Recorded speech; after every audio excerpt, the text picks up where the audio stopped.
everybody, welcome to Saber Talk. It's Saber time and it's episode 2, and I have my friends Gabe and Harris back again to talk about sabers.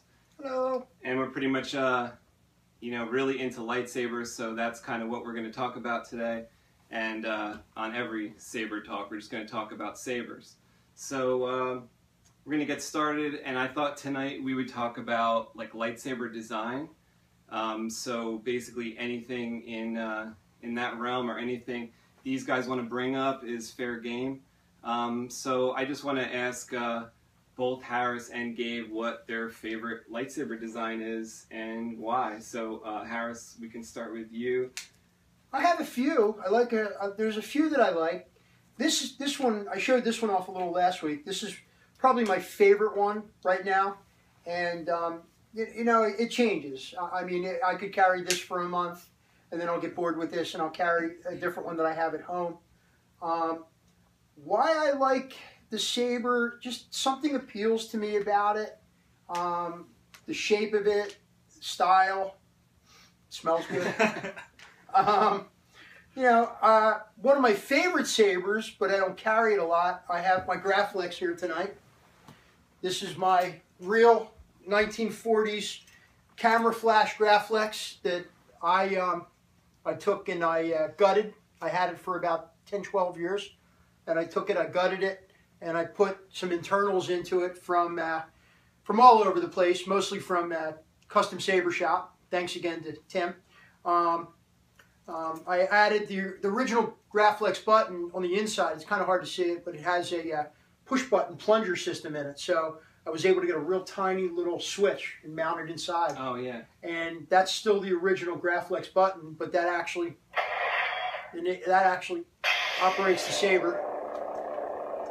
Kind of bright. And then I also took it and turned it into a reveal saber, where I was able to add the crystal chamber. The crystal chamber was gotten through Shapeways. But to answer your question, I don't have one particular favorite saber. I like them all. And I do switch up every once in a while. I'll carry this one, then I'll switch to the other one I have. Mostly I carry these two, my MHS sabers. I like to, the small amount of actual dueling that I do with this one. Mostly because it was my first. There's not a lot of internals in it, so there's not a lot that can really go wrong with it. It's solid. And what's the board in this one? This one has a Petit Crouton version 2. It only has one sound font. I recently, on your suggestion, put the Rogue sound font in it from Mad Cow. Don't pirate your sound fonts. Go to saberfont.com, download them. They're only $5-6. Once you own it, you own it. You can put it on any saber you want. But the Rogue sound font is loud. It's clear. Hear it. Let's hear it. Yeah, I love that ignition on that. That's hot. Yeah, that's hot. You gotta admit that's hot. It's loud. The movements are just dynamite. And you were saying that with the Petit Crouton, you can only put the one ignition sound, but there actually is another ignition sound. Yeah, well, what happens, the Crystal Focus, which is also by Plector Labs, that soundboard is a little bit more advanced than the soundboard that is in here. And that soundboard has the capability of doing 4 sounds for ignition only. And what it has, each one of these has a motion sensor in it. So if you hold the saber one way, you'll get one sound. Right. If you hold the saber another way, you'll get a different sound. But that actual whole sound font is on this Crystal Focus. The Crystal Focus sound font is on this PC Crouton. And what it does is it just ignores the other sound fonts. Okay. So I do have some Crystal Focus soundboards at home, and I am going to be using this sound font on those Crystal Focus soundboards. Yeah, that's pretty cool. Yeah, it's pretty much universal. You can also take that sound font and put it on the Nano Biscotti soundboard, and again, it will do the same thing. The Nano Biscuit, as I call it, the Biscuit, only has a few swings and clashes. There's no what's the word I'm thinking of? Blaster blocks. Oh right, because there's no auxiliary button. It only has one button. So these are the blaster blocks. So just to give you an idea, there's I think 8 of these on here. But the Nano Biscotti soundboard will ignore those files, so you don't have to go deleting them if you transfer the files from one soundboard to another. You can put the whole sound file on there, and then the board will just use what it needs. Yeah, like I think in the video that Mad Cow made for that Rogue sound font, a lot of that. He also says it's like his personal sound font. I think it's his personal one. Don't worry about it. I got it. So that's kind of neat. You know, he put like all the extra goodness Tons of into stuff it in if there. it's going to be his personal. Tons of stuff in there. personal Oh yeah, sound it's his font. personal sound Yeah. font. Yeah. Very cool. So any more to say on your favorite? Well, yeah, I mean, designs? I mean, in the Star Wars universe, all the characters they just have typically one saber. Unless they lose it. Unless they lose it, then they make another one. But we are lucky enough that we could have multiples. I have about 20, 25 at home. I have a bookshelf with them all in racks. You can see SpaceWindu has a ton of stuff behind him.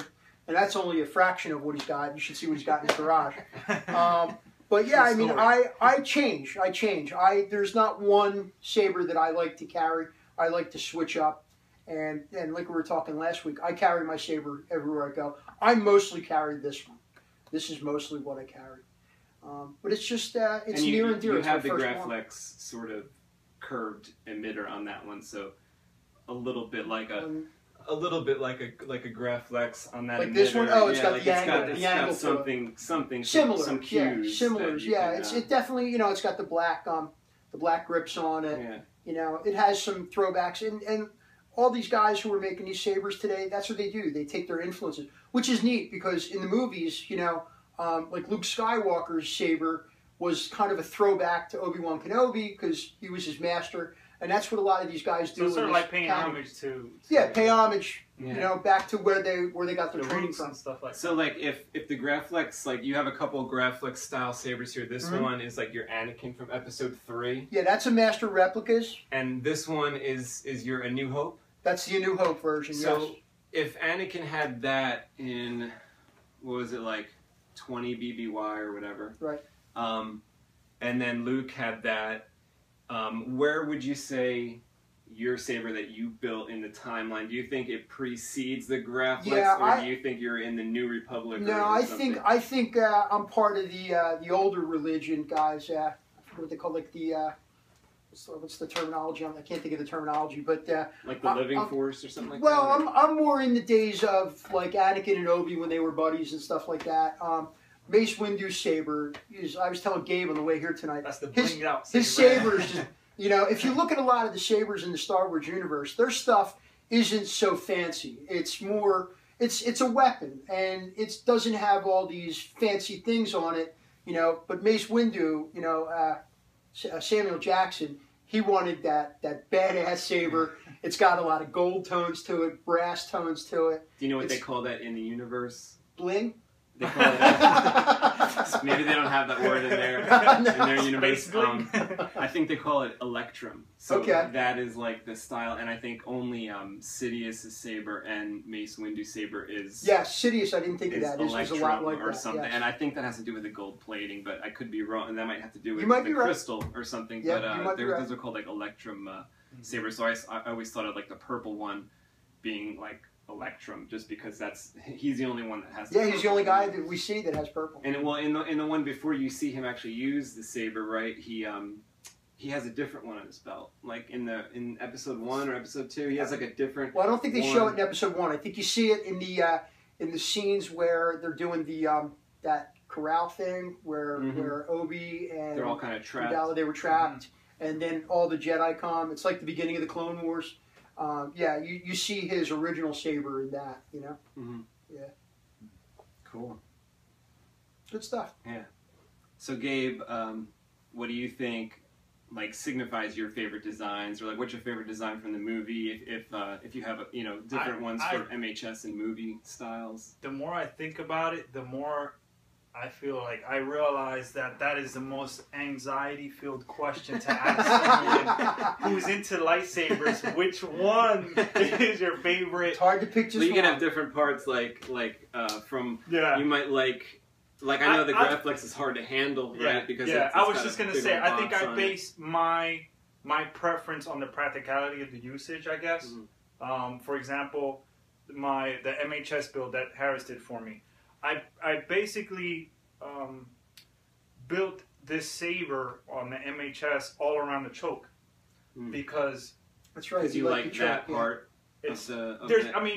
anytime, because you want it to like kind of spins, whip it around. The comfort, it's small. You know, if you're going to be spinning 90% of the times, if you're dueling, you're going to spin. You know, and you want that smooth, you know, transition. You want the practicality of it. And I think I based, you know, picking or building the saber on that. When we built that one, my first one is the Saber Forge Fury, and this one also. Right now it has the kill key in it, but once you remove that, you know, it's okay. It's a small. I think it's important. My personal opinion. I think it's important to maybe pick something with a small, you know, choke or neck area where you can. Yeah. It's comfort. Now you got your sabers where you know it's just for looks. Then that's fine. Or you want to carry and wear them. But like I said, I think that's a very heavy question because. I would be like Batman and wear all of them at the same time. You know, just pick one. So I don't think I have a favorite. I do, as far as the, you know, Star Wars series and all. I can't say that I have a favorite because I don't. What I do prefer and feel that's my favorite is this design.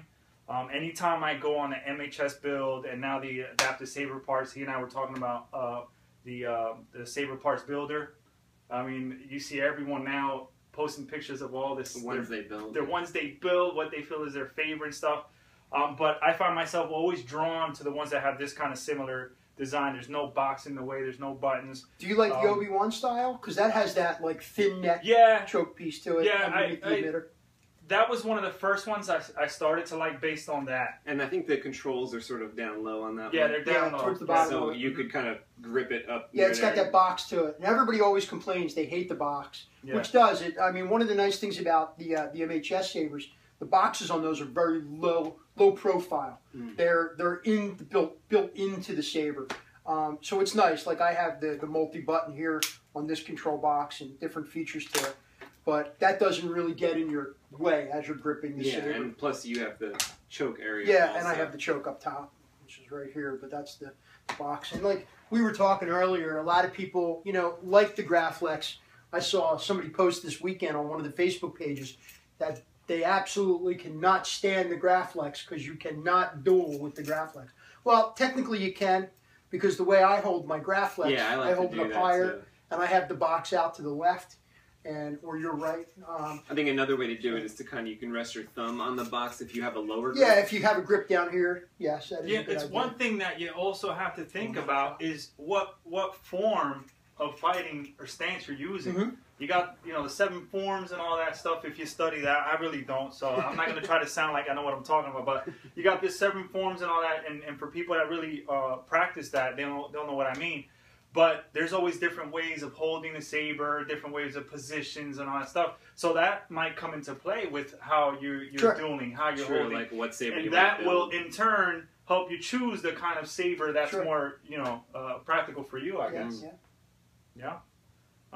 But, you know, again, I'm new to this, so I went based on just how easy it was for me to spin, because anytime I would see a saber duel, whether in one of the movies or even on YouTube, there's always spinning going around. You'll see a couple, you know, but there's always some spinning going on, and that's what excites you when you see the lightsaber fights. You want to see all the fancy stuff. You want to be able to do that when you have a lightsaber. Yeah, it's got to be practical. Exactly. So I kind of based it on that, and I think knowing that, you know, that's my preference, I would probably base a lot of my future sabers on that also. I mean, it probably won't be just the same saber over and over, identical, but the same idea as that, so that I can always know that. Because I don't think that I can get a saber, me personally. I won't be able to buy a saber just to have it at home for looks. I was just going to ask you, are you going to get like a movie saber that you don't care about the ergonomics? Nah, I don't think I could do that. I think anytime even as a collectible standpoint, you don't think you could do that? No, that's just me. If I'm going to spend money on the saber, I'm going to use that, and we're going to duel. So I want to make sure. That, you know, it's within that realm of my comfort. Of if I start or begin to study any form of fighting, that I'm going to be able to use that stance. I'm going to be able to use that form, and it's going to be effective based on the ergonomics. You don't want of that my to saber. stand in the way. You don't want anything in the saber Exactly. stand in the way. Exactly. And it's not just because you want to look fancy. It's not. I just want to sit there spinning like baton, throwing it in the air. But you want it to be comfortable if you want it to be effective in what you're studying, whatever movement it is. Or Me personally, I'm one of those guys. I know a few of the fancy spins and the moves, but if I was to go up against a real guy, those spins and fancy moves, they're not real practical. Yeah, He'd probably take me down in a heartbeat. Yeah. You know, Go for some quick stabbing. Yeah, I mean, I can. It leads me back to the Indiana Jones film where the guy pulls out the blade and he's like, You just get shot. and he just and takes him down. I remember that. You know, that'd be me. I'd be the guy spinning the thing around, and I'd be the one to go down with a bullet. Yeah. You know. Yeah. I think the fallback for a lot of people is the Graflex. This is basically what started it all. You know what I'm saying? This was basically what started off. That's and the first. Who was the hero? Luke. Yeah. And everybody wanted that Luke saber. Yeah. So I think, in everyone's mind, you have your favorites, you have your preferences, and I'm over here and I'm like this one, but I think, like everyone else deep down inside, my fallback is the Graflex. I mean, that's the epitome of a lightsaber right there. Do you think you'll ever buy a Graflex?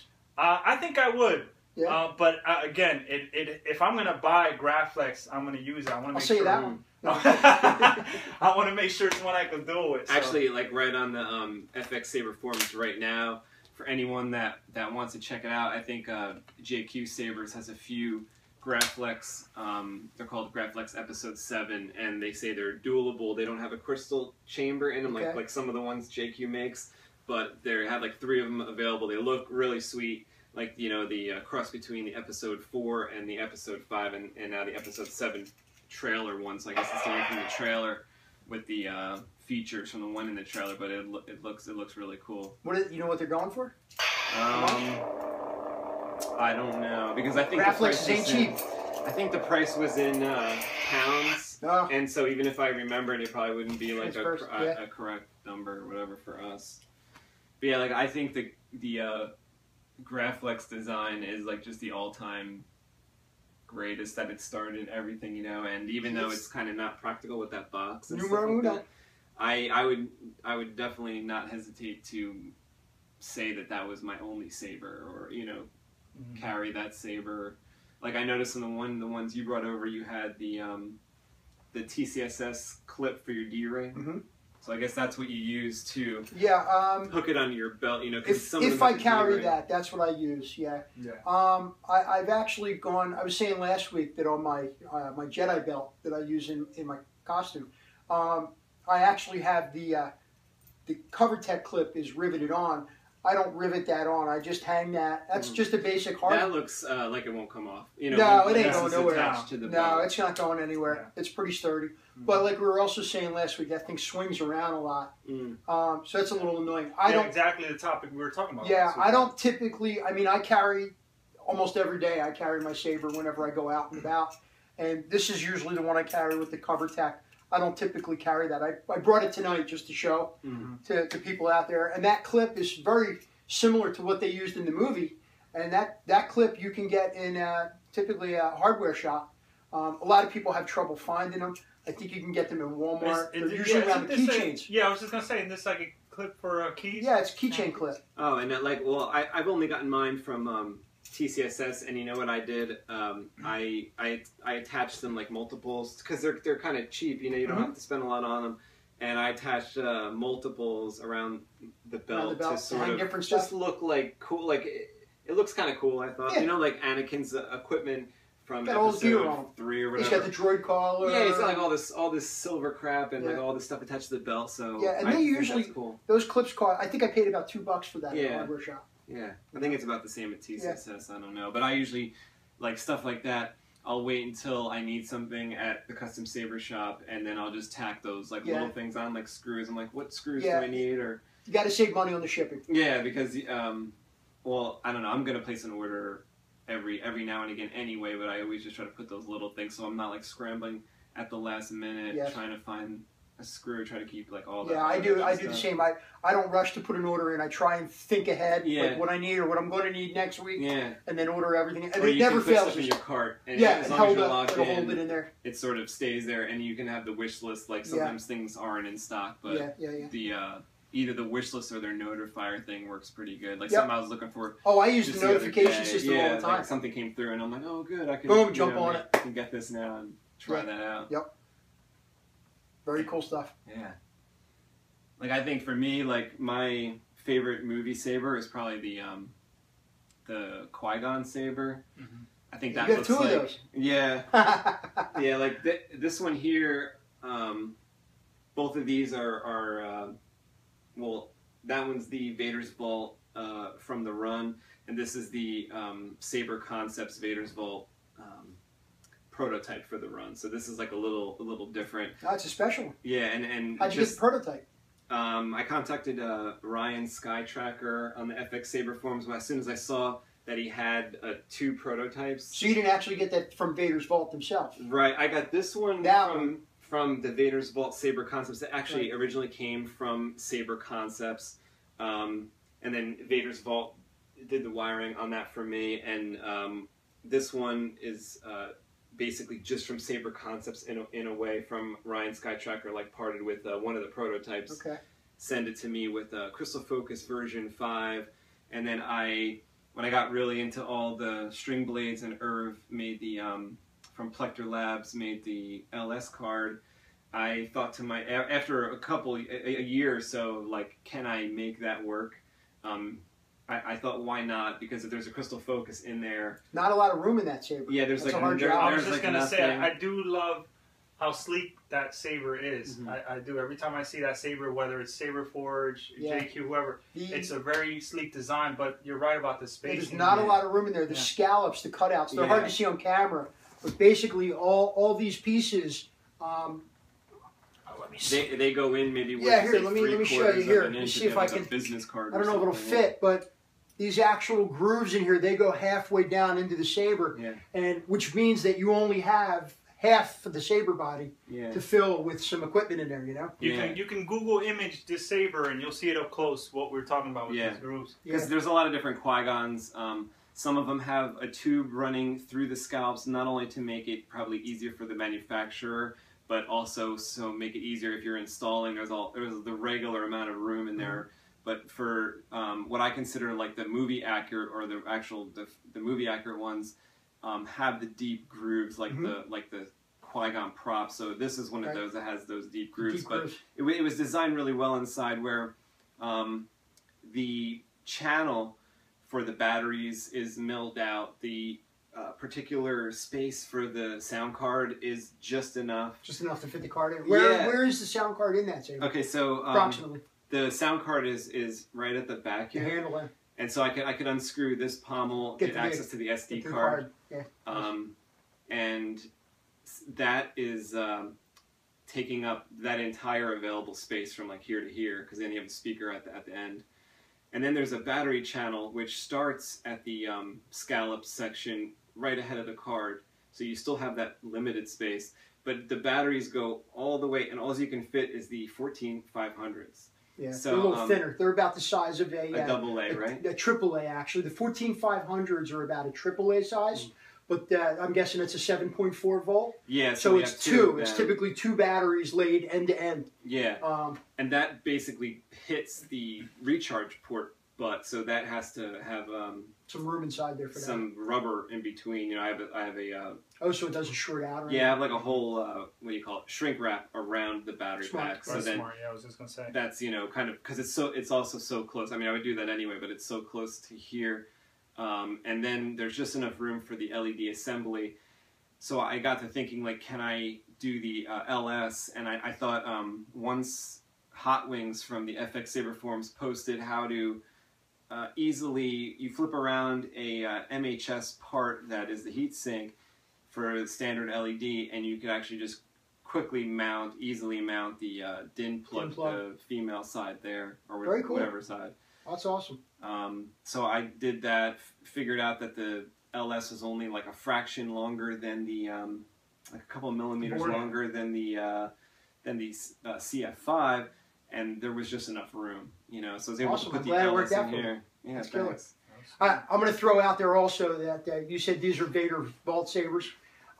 Vader's Vault, Alan and Dina Johnson, I believe. Yeah. Very cool people.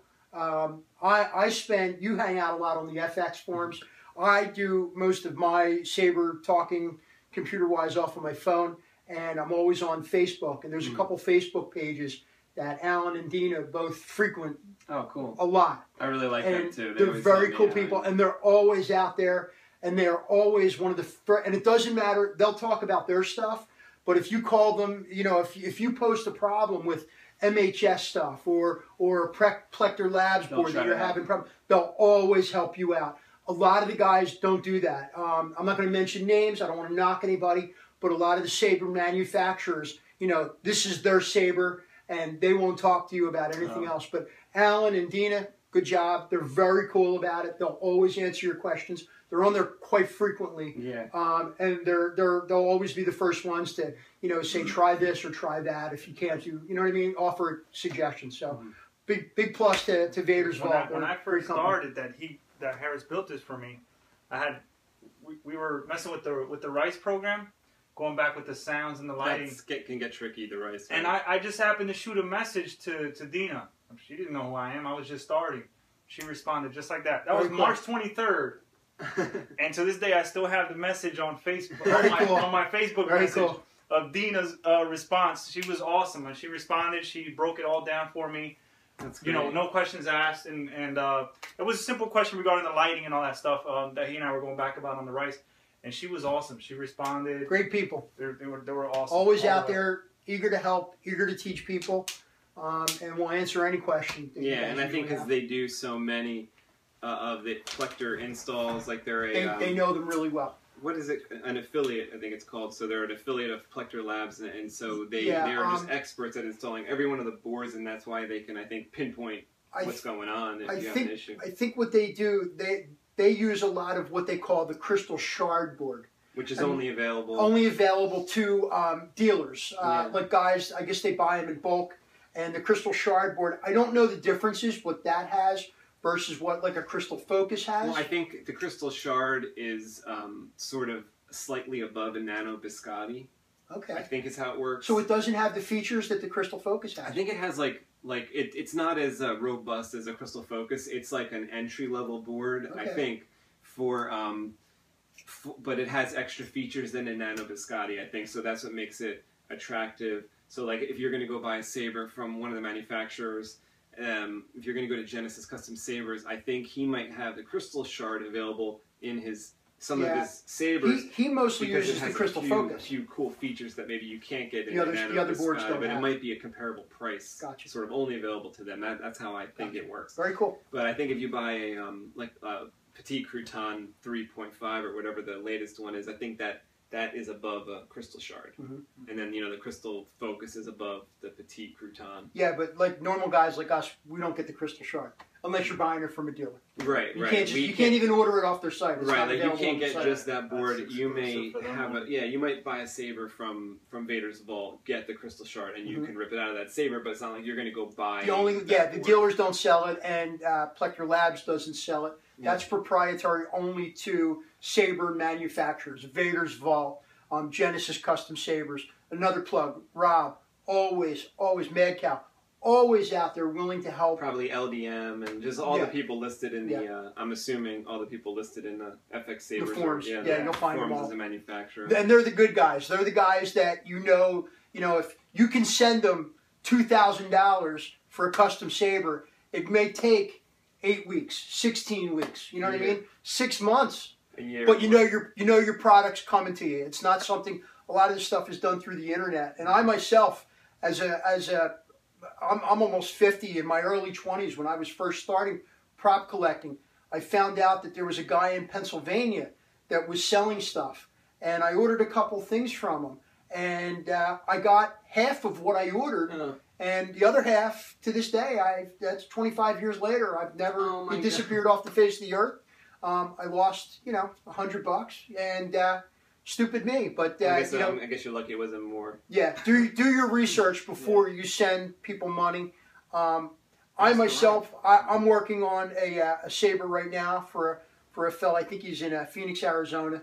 And I said to him, I said, listen, you know, he asked me to build him a custom Saber, and I'm working on it. And I had a few problems with it, but I guarantee this guy's, he's getting his Saber, you know what I mean? I've had it about 2 months now, and I even said to him, I said, send me part up front, and then once the Saber's done, you can send me the rest, and then I'll ship it to you. But, you know, there's a lot of crooks out there, you know, you got to be careful. Yeah, Don't, you know, a lot. Ask. You can go on the FX boards. You can go on the Facebook pages, custom sabers, Saber Forge sabers on Facebook. If you look all that up, there's a lot of good people on there, and they'll point you in the right direction. Don't send money unless you know the person and you can really trust them, because there are con men and rip-off artists. That's the way I did it when I started, was just asking, going on the forums and the Facebook pages and asking for feedback, and it was easier to make a decision that way. It's just a smarter way. Yeah, gotta be careful. Actually, one of the first persons I talked to when I first got on the Saber forum, I think it was like 2009 or something. One of the first people I talked to was Deanna from Vader's Vault. And I recognize, you know, we're talking about Saber design a lot tonight, and my absolute favorite Saber designs are from Vader's Vault. Mm-hmm. You know, so once I sort of... What Saber? You know, they have some weird names, like, and I don't like recall some of the particular custom names, but you know, well, their Star Killer. Amazing! Oh my god, which is so cool. Oh my god, a beautiful, beautiful Saber. Yeah, it's, to me, like when you're talking about some of these Sabers, it's you know, people will go out and spend thousands of dollars for a picture, you know, a Rembrandt, a Picasso, or even a copy of a Rembrandt could cost you 10 grand, or a Picasso copy. Well, this stuff, it is artwork. It's art. Yeah. It is art. You yourself, I know, I've seen some of your art. You're an amazing artist, and you do some amazing stuff. This I call functional art, you know? You're never going to go into a home that has a beautiful painting on the wall and take that painting off the wall and spin it on your finger like a basketball, or throw it around the room. You can't do anything with it. You can't do anything with it. Where this stuff is functional art, as you see behind us, it looks great on a shelf, but then you can pick it up and play with it, which I think is amazing. It's just amazing stuff. Yeah, you know? It's really cool. Yeah. So like almost all of their designs, I favor those, and so I contacted them. Was one of the first lightsabers I got was the Star Killer from their first run. Amazing. Just so cool. I should probably also mention that like the manufacturing process of that Saber is done by Ace Rocket Orbital Machining. They do a lot of the sort of, I don't know how to describe it, the body work on the lathe work. The lathe work. Yeah, the aluminum, stuff like the machining, the cutting of the equipment. A lot of it is done on what they call CNC machine work. Mm-hmm. Basically, it's a computer-operated a lathe system. I don't know if you guys know what a lathe is, but basically it's a giant machine, and you can mount something into it, metal. Mm-hmm. They have wood-style lathes, and then basically the metal spins, and they use tools or equipment to cut it down, touch it, and they'll make marks, do whatever they need to do. Well, CNC work is very cool. The computer, you put this information into the computer, you mount the piece of aluminum or steel or whatever it is into the machine, and you hit go, and you just stand back and watch, and the machine cuts the metal or the pieces out. Yeah, I'm sure at that point it's a lot of the work has already been done as far as the programming. Oh yeah, most of the work is the computer where it work. Is like the you just program it in. Yeah, setting up the 3D artwork, I guess. It's amazing. I love the Tempest from Vader's Vault. Mm-hmm. It has one of the most sleekest looks. I mean, that's my preference. Oh, it almost looks like a Leia kind of saber, or something for like a female Jedi, maybe. You know, it's really got a lot of curves to it. Yeah, it's kind of new. I think it's sexy. Yeah, I would like to get that. It's definitely cool. Yeah. Yeah, like some of my favorite ones from there actually have like a big old control box or something. I think SpaceWindu on the FX Saber forums has a couple of my favorite Vader's Vault designs that he got custom made. One of my earlier favorites that Vader's Vault had was their Jaina, and it had this just really neat bar graph on. It was one of the first times I saw that go on. You know, early on when that crystal focus was, and they were in the 2 and the 3 and the 4.3 range. They were just epic because you couldn't find them really, and when you saw a video with someone that had a crystal focus, you're like, oh my god, they have a real lightsaber. Yeah. Holy shit, you know, they're like, you know, 1 in a million. They have a lightsaber, you know.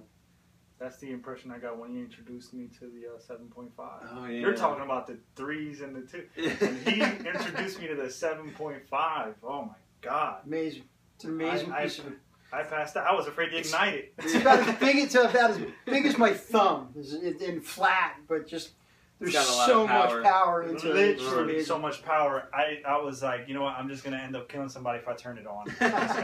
It was the most phenomenal thing ever. Yeah, and like the digital motion sensors on the 7.5, I heard are just incredible. I haven't seen, I haven't felt it in person or seen it in person. As soon as we get this one up and running, I want to bring this. We'll be flipping it around because I mean, I've seen it in the videos. Like I think Mad Cow has some videos on. He's spinning it around, and you can hear that there's spin sounds. Oh my god, the spin! When you start spinning it knows you're spinning it. That's amazing. And it starts to link the spin sounds together.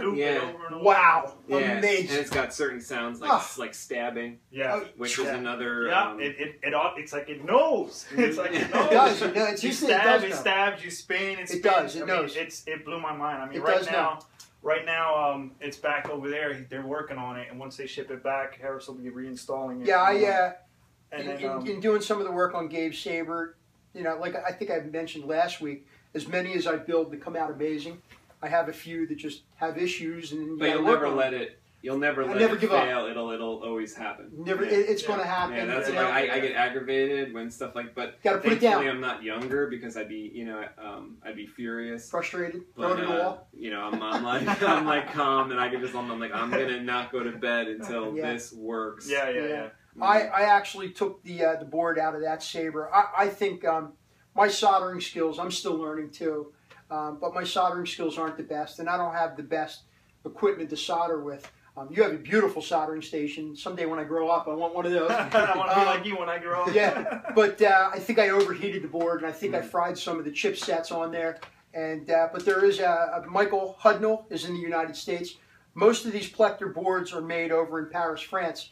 But Michael Hudnall, I'm not sure of his email. I have to look it up. But he does repair the boards. Right. So even if you break one, he repairs them for U.S. customers. U.S. customers. So if you live in the U.S., you should contact him, and if you live in Europe, you should contact Irv. From Plector Labs. Yeah. But I sent it to Michael, and he's actually repaired a few for me in the past.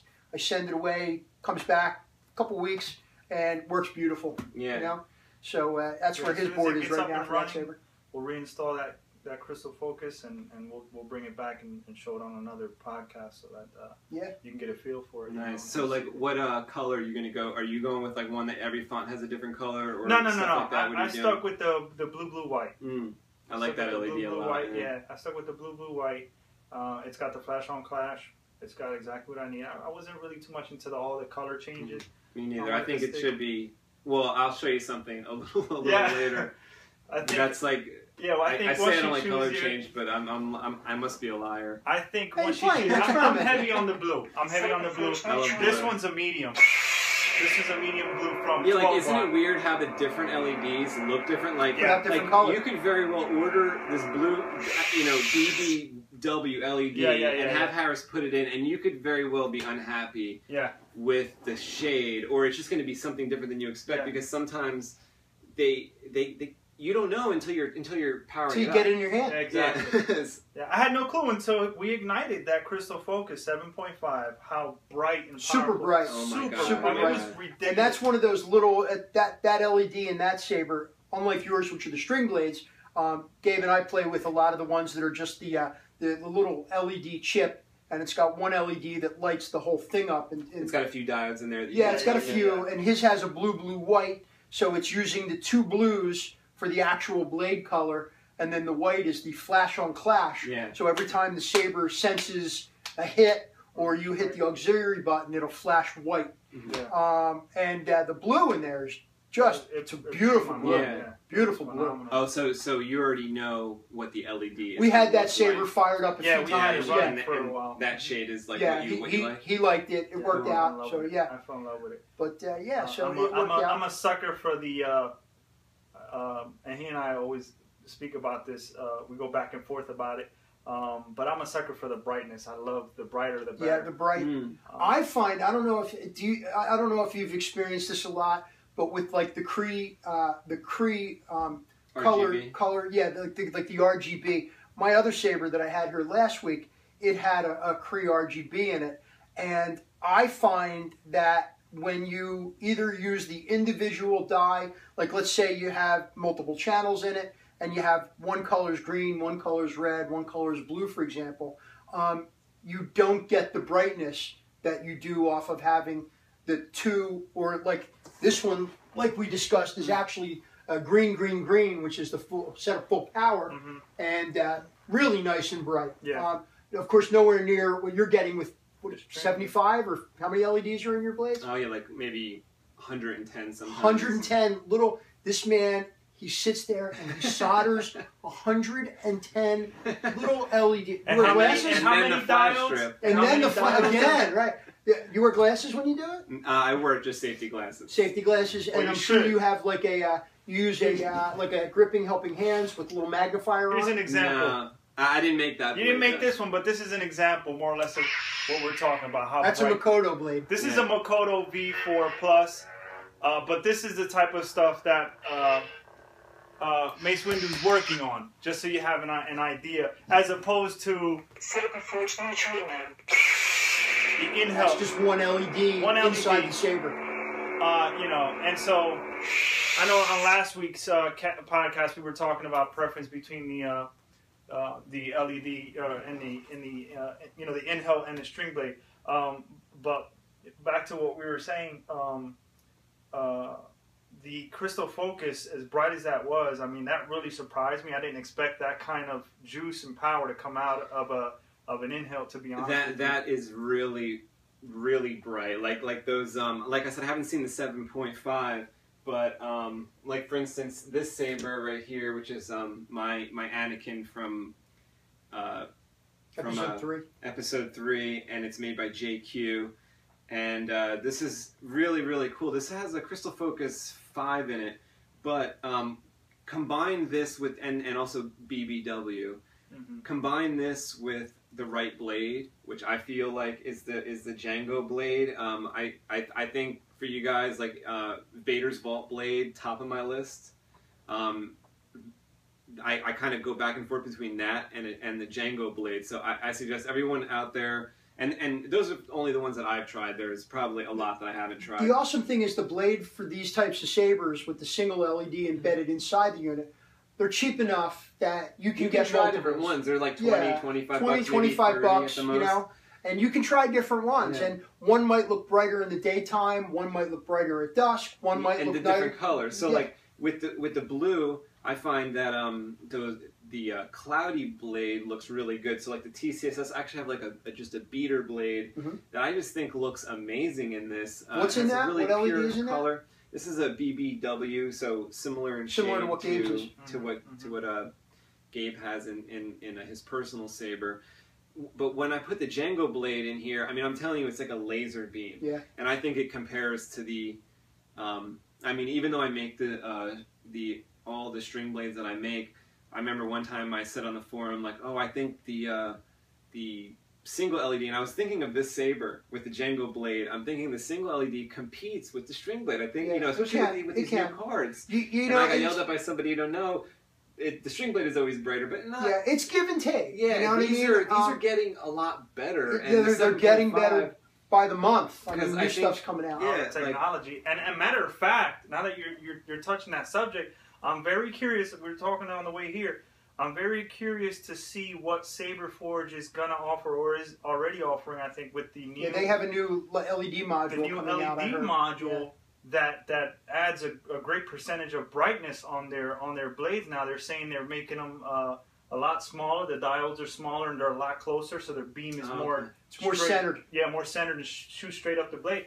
And I did see on Facebook someone did post a photo of a comparison with their now available V4 blade and the new 12 watt plus, they call it. They have the 12 watt and then a 12 watt plus.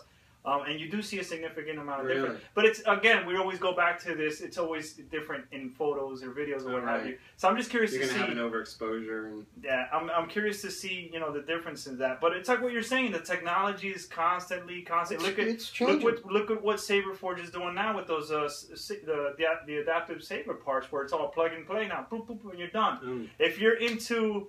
like you guys are, if you're into the tinkering and building because you love the satisfaction of making that, putting it together, then you keep. But not everybody can do that. But not everybody has the knowledge. I myself don't. I don't know how to solder or tinker around. There's a couple different. I think there's another company too on. At least I've seen them on FX that has interchangeable parts too, where like you could take off the bottom piece and kind of fit a new thing without reinstalling everything to it. But going back to the LEDs, I think there's a few people making those like super high power LEDs, maybe like the ones you're talking about.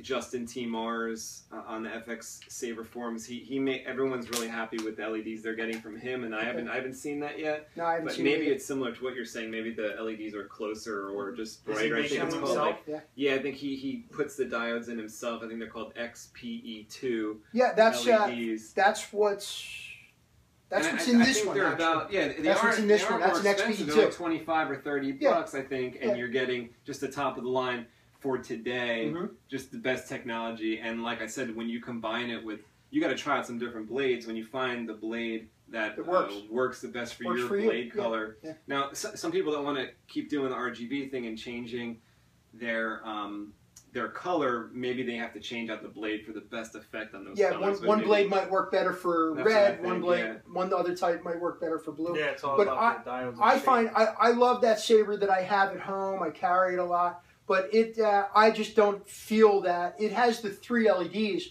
but never at one time are all 3 LEDs on at the same time. It mixes. It might mix a red and a blue to get a purple. Yeah. It might mix a blue and a green to get an aqua. But it's not. It's nowhere near as bright as what we've had Gabe Saber with a single with two actually like on. two designated blue. Or like what I have, the 3 designated green. You just can't beat that brightness. Yeah. So I've actually, and one of my other Saber at home also has the satellite board that you can use with the Petit Crouton or the Crystal Focus, which gives you the ability to adjust the colors and change the colors. But I really, as much as I love it, I don't think it's for me. I think that I prefer, like Gabe, the brightness that you get out of having those designated all full power Sabers. I feel that gives you like a sense of, I guess, an effect of realism, when you just have the one color, because it's kind of like real movie For example, your JQ here has the rumble motor. You know what I'm saying? I love the rumble. We had one installed in mine. We had to remove it, like we were talking on the last podcast, but it's causing a lot of problems. It causes problems.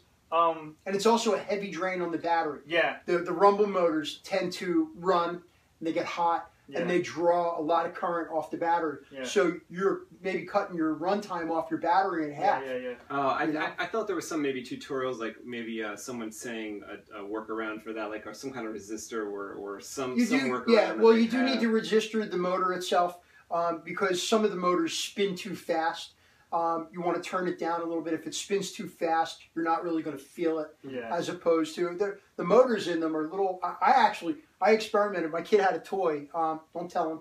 I don't know if you guys ever saw hex bugs. Yeah. They're toothbrush robots. It's a little $10 little toy. It looks like a little creepy crawly bug. And what it does, it's got like little rubber feet sticking out of it. And you turn it on, it works off a little watch battery. You turn it on and the thing buzzes around the table. Well, I dissected one of those and I took the motor out of that and I put that motor into a Gabe Saber, and it wasn't really powerful enough to where you could feel it. So we went to Radio Shack and got another one, but you do need to resistor the motor to get that feel that you're looking for. Yeah. But in my opinion, they're more trouble than they're worth. Yeah, a lot of people feel that way. Some people love them, but I know Mad Cow. He doesn't do rumble motors. I don't think. Yeah, but what I'm saying is it adds to the effect. The realism. Maybe something like that with the rumble mode, all the bells and whistles. Maybe something like that is good to keep at home on a shelf. Yeah. Turn it on so people can come Show over. friends. And when that thing, Yeah. oh my God, it's a real saber. What- But for dueling, I don't know about all that. Yeah, what I did also with the rumble motor I put into yours, I cut a little piece of brass tube because there's a lot of wiring inside this thing. So what I did is, once I got the rumble motor working, I hot glued the rumble motor inside a little half-inch piece of a brass tube, and then I hot glued that inside the Saber. So it was almost its own little entity inside there. Thing, yeah. And containment chamber. But the problem is, the minute you start dueling with it, everything's moving around in there. And I bet you some kind of like Shapeways chassis or something. There are people doing stuff like that now. They could make a little holder. You snap it in to the plastic, right? It could easily snap in, or maybe there's a little arm that you glue on. And glue won't work, but maybe there's a way with the new plastic 3D printers that someone's making something. Where There's an idea, guys. There's an idea. Shapeways is awesome. Go to shapeways.com. Punch Force in Relics is another Force one that will Relics, make you parts on the spot. I think you wait a couple 3D weeks. printing. Yeah. Very cool. Very They're cool. actually making me a curved bone part right now so that I can make a curved saber like a Bane for saber? my friends. Piece of bone. Yeah, something like that. That's what it looks like the Bane type of thing. A different design. It's all part of the. That's what I'm saying. It's all part of the effects of going back to the lighting.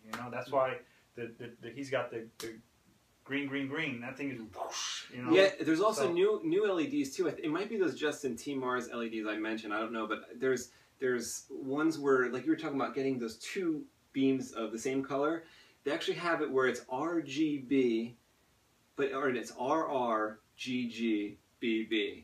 So if you want, like, you buy that LED. In other words, there's 6 dyes on right. Yeah, so like you buy that if you want, and like let's say you want the best red, you might use both the red and a little bit of blue, maybe for a hint of pink or purple. That's like one color for every mood you're in. The problem is these. I mean, like some of the LEDs that we put in here, they're literally like the size of my thumbnail. Mm-hmm. So you're talking like micro technology to put these things together, and that may be where they're going in the future. They are getting smaller. They're grouping them together. When I originally started doing these, there was only one die on the little chip.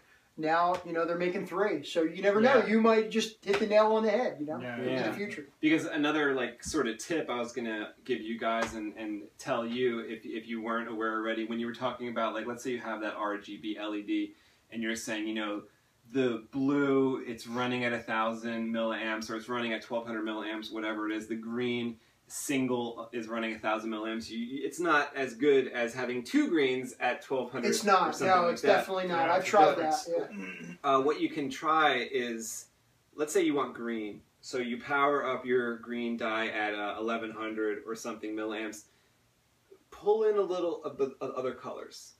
Not enough to change the green significantly, but just enough to give something. I always try that. A little bit extra brightness. Yeah, like you mentioned Michael before, MH on the forums, and he actually upgraded this saber for me, or did he? I think he was the original installer on this saber. So this is a Rebellion run Jason Solo. So if you guys are into like the new Jedi Order books, Jason Solo is Leia's son, Han's son, and he eventually turns bad. But this is supposed to be his lightsaber from when he's a Jedi, So this has sort of like the Luke Return the Jedi design to it. Mm-hmm. So it's sort of like supposed to be, maybe pays homage to his father's or to his uncle. To his uncle, yeah. So and that's what we're saying earlier. It's always like paying homage, but it's tweaked, it's changed a little bit. Like when I see your personal saber, it looks to me like, and when you said it was before the original graphics, like that's how you see it. I can see the as soon as you said that, I can see the Anakin Episode II influence. A little bit in there, yeah. Right, so it kind of makes sense when as soon as you said that, I was like, oh yeah. I'm an Annie fan. I do. Yeah. Before he went to the dark side, I thought he was he was badass. Yeah. He was cool. I still want to know how he got that scar. They never tell you. They show you in the. Do you ever watch the Clone Wars? I do. I love the Clone Wars. Okay. Did you ever see the Clone Wars? Before the Clone Wars, I think it was just called Clone Wars. If you haven't seen it, they came out with a couple of videos before they actually started making the shows. Right, there was like a little 3-minute. I don't think I've seen that. I'll let you borrow the DVD. Is it on there? Go watch it. It's awesome.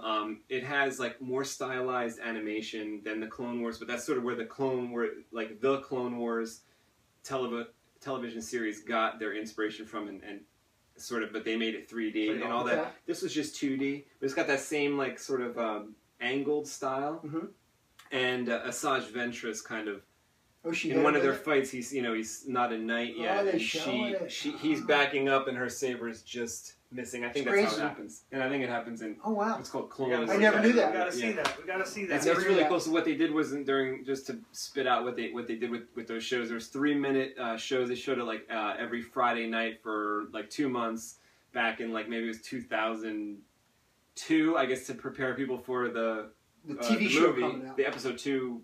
Episode 2 between the movies, yes. So or maybe it was after episode 2, whatever. So they had these 3-minute things, which if you go on Amazon or search out the DVD, what they did with the DVD is just combine all that. So it's like whatever. So it's one long movie. Yeah, so it's like maybe it's 45 minutes, but it's just the best. We'll definitely have to watch it. Yeah, definitely. Yeah, I'm definitely an Annie fan. He was cool. Went a little crazy there at the end. Yeah. Couldn't get his stuff together, you know. But killed his wife, you know. Yeah, oh my god. And a bunch of kids. And a bunch of kids. And Jason Solo wasn't much better in the end. But Michael hooked me up with the upgrade on this when I sent it back, which allows me to. I have a GGR in here, so that's green, red, and this is a Crystal Focus 6.5. So you have to pick, what you could. It has a CEX, so a color extender board. That's the name. I couldn't think of the name of the board. The CEX board. Yeah, it's like a satellite board. Right. It controls the color change. Mm-hmm. Yeah. Yeah, and I have that in my other saber. So I could actually, what I was saying before about you maybe mixing something else into a green to sort of maybe up the brightness a little bit. You can kind of fool with that and make it a little yellowy. You use that's the RICE program that you would use to adjust that kind of stuff. And that's what I was asking Dina about, the RICE program, on how to, what the limitations it's very easy. You just slide it. Or you can type a number in, or you just slide the bar for the red or the green or the blue. Yeah. I really like the RICE thing. When you get that working, I don't even like to move my computer because I'm like, the RICE is working. Yeah. We have to plug in all our sabers, but I think even if you don't have RICE, you could adjust that stuff in the SD card. It's just a pain. You can pull the SD card out of the saber, put it into the computer, go into the individual files. Any guys who do like file work, it's all a whole mishmash of multiple files that make these things work. It's very technical. You go into the config settings. Yeah, you go into the configuration settings, just like a real computer, and you can adjust the different numbers and the values and make the saber do different things by pulling it out. If you don't use the RICE, you put it back in and it'll do that. Exactly. So like just to continue talking about like our saber design discussion, like, do you guys have a particular saber that you don't like? I think you said before that you like all the sabers. I love them all. Is there any ones that you just hate the design? I'm not. I mean, everybody's likes. Listen, I say this with everything in my job, in my home life, my work life, and it goes into everything. That's why they make chocolate and vanilla. Yeah. Okay. Everybody has their own favorites. Everybody has their own taste. You might like chocolate. I might like vanilla. Vice versa. Everybody's different. I personally, I don't like the curve tilts. Not a fan. Some people love them. I have a Darth Maul Master Replicas at home. It's a lot of fun. The staff style saber. It never comes off the shelf. It stays on the shelf. I bought it because of what it is. It's an amazing piece. But my taste leads to the basic type of a lightsaber. I've seen a lot of guys on MHS, and recently I've seen a lot of guys using the adaptive saber parts. You know, they're making. I like 10, 12 inches on a saber. I do not like a 15-inch saber. Mm. To me, it looks like a monstrosity. Mm-hmm. To you, it might look like a work of art, and that's beauty's in the eye of the beholder. Everybody's different. I like a 10, 12-inch, something hang on the belt, comfortable in the hand, and that's just my taste. That's what I go to. Something you feel that's effective and efficient when you need it, how you need it. Yeah. I have to agree with you. I'm not big on the staffs. I'm not a staff person. Neither do I like the Shoto. The short ones. Yeah, I'm not a big fan of those. But I guess that's going to blade size and stuff. But hilt wise, I don't like anything bulky. But I'm sure that's a great majority of people that are into lightsabers to not like anything bulky. Correct. Unless you want a lightsaber to look tough and stuff, and you want to wear it or maybe have it at home. Dueling wise, again, I base it on ergonomics and comfort and practicality and all that other stuff. I don't prefer. I can't say that there's a specific saber. I don't like so and so's saber. You know what I mean? Don't call anybody out. Yeah, and it's the honest truth. I don't have a specific one that I don't. I just don't like them to be, uncomfortable. I'm not a big fan of the boxes if they're in the way. If there's a way around it, like you demonstrated earlier, that's fine. I don't like anything like sharp edges around, things like that. Because in my mind, it's all about dueling, using it. So I'm going to base it all on that, Yeah, like the way I kind of think of the Star Wars universe, though, is like, I guess because of seeing the Graflex first. So it's like that's our first introduction to the lightsaber. The epitome of lightsaber. Yeah, and you're looking at it and you're like, that can't be comfortable. Yeah. So I connect that with, like, maybe that, like that's part of a lightsaber, kind of. Is like you have to find a workaround. Yeah, exactly. like you have to find a way to make this work, because this was handed down to you from your father, and you don't know how to make it yet. So you just have to deal with what you have. What you have. You get what you get. You don't throw a fit. Until you can figure out how to move on from there, right? Yeah, I mean, maybe if it wasn't so hard to wield, Luke would have both hands. Like, I noticed that you're a Bruce Lee fan, and I guess you're karate. You do some karate yourself. Like when I was younger, I like to take a Taekwondo, but that only lasted, I think I was like 16 or 17. Okay, because I noticed in your garage you have a bow staff. Oh yeah. Do you like a staff style saber? Yeah, like I like flinging the bow staff around, watching like some. There was a guy on YouTube that there's a bunch of people on YouTube teaching you moves with the bow staff. So basically, I was trying to learn some moves with the bow staff so I could look cool with the lightsaber staff, And I do like the lightsaber staff, especially when in the hands of someone like Darth Maul. Because they're like, that's like a true martial artist flipping around. My God, amazing. And just doing crazy, even kicking people as he flips around. And you're talking on YouTube. You can go in and punch in Darth Maul, Ray Park or Parks. Ray Park. And there's actually, Ray's very cool. He'll go to a convention and people will bring their sabers for him to autograph. Oh, yeah. And he'll come out from behind the table. He'll clear the room out. Yeah. And if those who don't really know, Ray Parks, he's basically an actor, but he's more of a stunt man that acts, in my opinion. Yeah. And he's very good with spinning the saber. All that spinning that you see on film, the Star Wars movies. Jumps. That's all him. What's it called? They do like the aerial stuff. It looks like he does all that stuff too. Like when they. I don't know the name of it. Yeah, I don't know the name of it, but he'll actually come out from behind the table at conventions. Tricking or something like that. Yeah. And he'll actually take the saber and spin it around and do tricks with it and stuff. I really feel he set the standard for saber staffing, it's going to be a long time probably before we see. To this day, I haven't seen anyone else, in a movie doing what he did. In that. Yeah, cool stuff. In that scene, that was phenomenal. There's probably some sweet kung fu movies. There's like a good scene in Ip Man where Donnie Yen is like, beating people up with like an extra large bow staff, and he's like just knocking heads with, like beating up like 13 people at once. Yeah, so I think that's what it.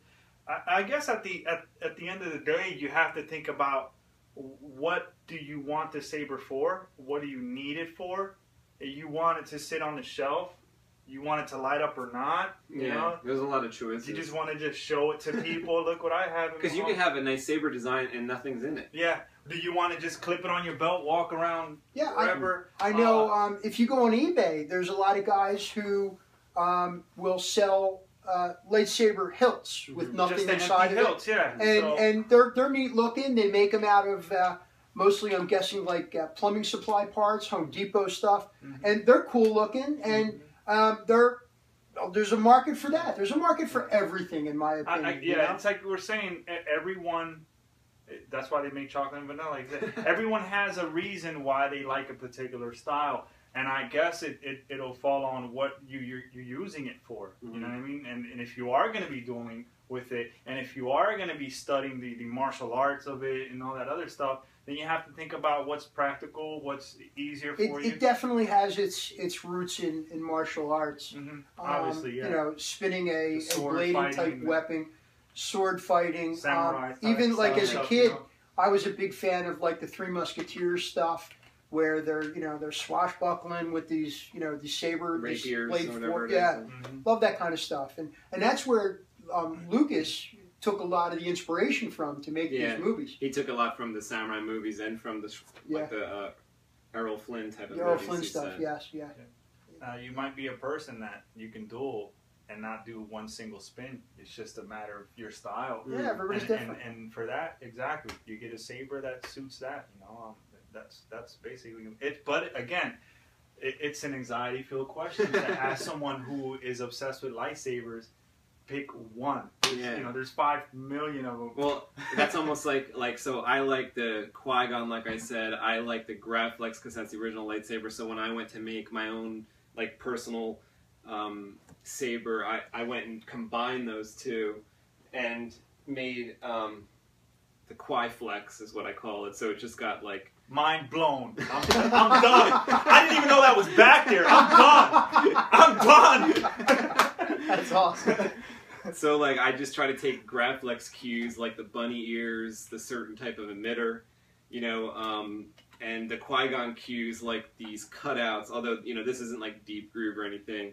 Just has the black look to it. Let me see this. I want to just show this up close so people can, because I don't. Yeah, if you guys want to check out, there's probably a 15-minute video on my channel about that maybe 2 years ago or a year ago that I. Does it have a PLI too? Saber. PLI also. That's a custom bar graph. I got it from I'm gonna forget his name, but on the FX Saber forums, and there's 2 people that make custom bar graphs, and you guys got to go there and get your custom bar graph. I was able to pick what colors I wanted, and they even have UV colors. So I got white, green, UV, whatever. And every time you sort of go through the fonts, I know that green is my number 5 sound font. And what board is in that? This is the Crystal Focus LS. So that's set up for a light string saber. Right. And this is the first saber I made using the Crystal Focus LS, and the card in here is pretty special to me. I actually won it from Irv. Oh, really? On a contest that he had on FX Saber forums. So it was pretty cool to win that and then put it in the saber, and it's my personal saber, and it was one of the first Crystal Focus LS boards that he even made. I think is that MHS parts? Yeah, MHS all MHS. So I have Gabe was sort of talking about earlier about I sort of wanted to bring this up, so now's a good time. Gabe was talking earlier about the thickness of a saber. You want to do it for dueling and for martial arts and stuff like that. This one I feel is pretty sleek. Yeah. But it's got a lot of stacked parts, which I call multi-shroud technology. So a lot of people do multi-shroud. I love that stuff. Very cool. Yeah. It's a lot of work. I have not done a lot of that.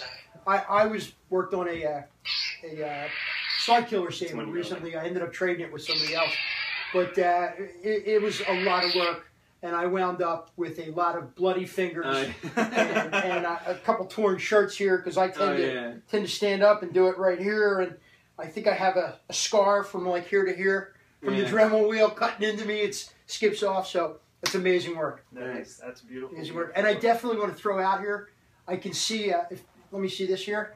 You can see the Qui-Gon saber here. So Anthony definitely has his influences, as you can see. He's got the bunny ears from the Graflex, as we can see there. On the same token, he also has the little cutout right here on the Qui-Gon shroud. It's his own little style. I don't know if you can see that. Yeah, I try to make mine a little more aggressive. Yeah, a little more pointier.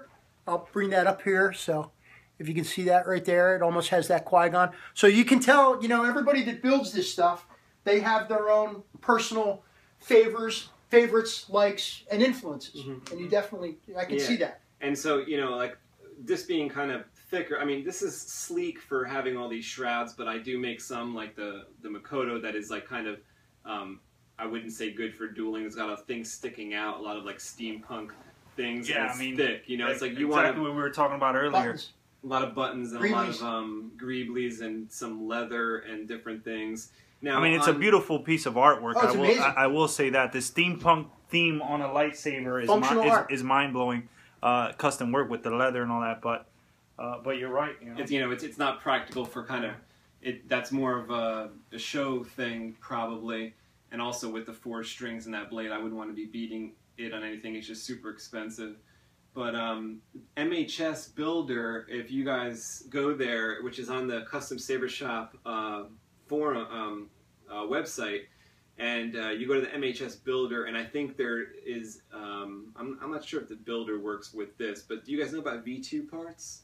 Yes. Say again? V2 parts, like the MHS. version. Oh, yeah. So, are they on there? I don't think the V2 parts are on there it's yet. not on Saber Builder, but you can buy them. Yeah. And I think it might be limited as far as all the designs. Like it's still new. It's still in its, the V2 is still in its infancy stage. So that might be more for like what you guys are talking about as far as dueling, spinning. Mm-hmm. The V2 is thinner, yeah. More like a stun and able to fit all the newest electronics. So yeah, because with what we were saying earlier, with all the technology advancing so very often, it's getting smaller and smaller. You can fit all the stuff. I actually remember, getting back to what we were talking about, the control boxes on the Sabers. I think I remembered hearing somewhere that in some of the filming for the 4th and 5th and 6th movie, that Mark Hamill's, Luke Skywalker's sabers, they actually, you know, when it's shown close up, it's intact. But when he's actually dueling with it, I guess the technical crews or the prop guys, they actually remove the boxes from the sabers. So this way it's easier, it's more ergonomic for him. Just slim, single body, nothing sticking out of it. Can you read my lightsaber? Yeah, very cool. That's the one. Yeah. I was waiting for that. He's ready. Very cool.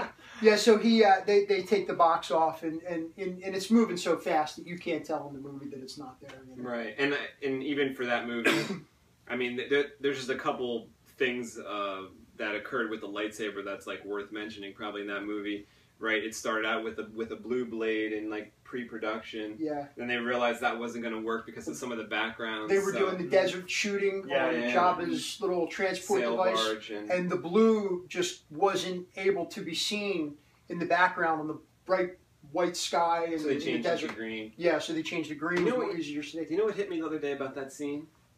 They killed everybody. Yeah. They killed everybody. Yeah, it was a massacre. It was a massacre. I was listening to a podcast the other day, and they were talking about like, did someone is Leia gonna have to pay the price for killing Jabba? Mm-hmm. No one knows. Yeah, no one knows. They killed everybody. Yeah. There was nobody there. There's no witnesses. There's no witnesses. They got nothing on her. Yeah, unless I don't know, they're transmitting out of the space station, That's like funny. with the live video or something. Like they blew everyone up in that scene. Yeah, they're all gone. Yeah, she had the chain around his neck. Sure. But even throughout that movie regarding Luke's saber, they use different versions. That's why some people have or really like the V2, which is that one with all the black sort of paint chipped off of it. Yeah, it's more of a weathered saber. Yeah, I think that's the one you got the grimy Emperor's fingers all over in that one scene. In fact, these kind of chairs remind me of the Emperor's, and the saber is, and he's like, here it is. I love this. You want this, don't you? And his grimy fingers are kind of all over it. You want this. This saber kind of reminds me a little bit of, or it could be the other way around, of Genesis Ascend. I like that. Oh yeah, I bet you there's a lot of cues that he took. I like that Ascend. I mean, it's a beautiful Genesis. He's known for his very detailed high-end custom work. Mm-hmm. I mean, those sabers are mind-blowing. His Ascend is the most common that he sells.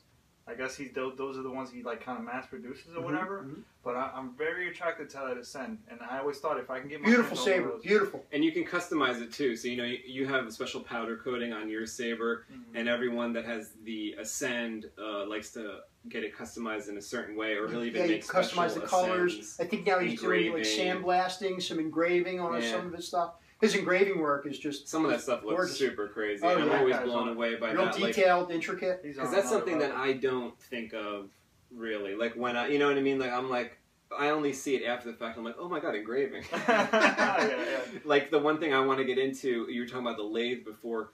It holds onto the tube, it's spinning it or whatever item. What I want to get into is sort of making those like Vader's Vault has them on some of their sabers lately. This is sort of like it. These black stripes here, or these black stripes at the bottom. The lathed-in rings. Yeah, that's really cool. Yeah. Or like sometimes it goes around halfway, and then there's maybe a different line. I'm not exactly sure how they accomplish like all that stuff. Yeah, it's all that CNC lathe. A great show, and I've learned actually a ton of information. I watch How It's Made. I don't know if you guys ever watched that, but like a lot of the stuff on there, they show you that they're using the CNC machinery to custom make parts. Cars, you know what I mean? Fancy cars, sports cars. Yeah. They CNC lathe a lot of the stuff for that. Exactly. That's the same concept. Yeah, and it's the same process as the way they make the parts for here. Yeah.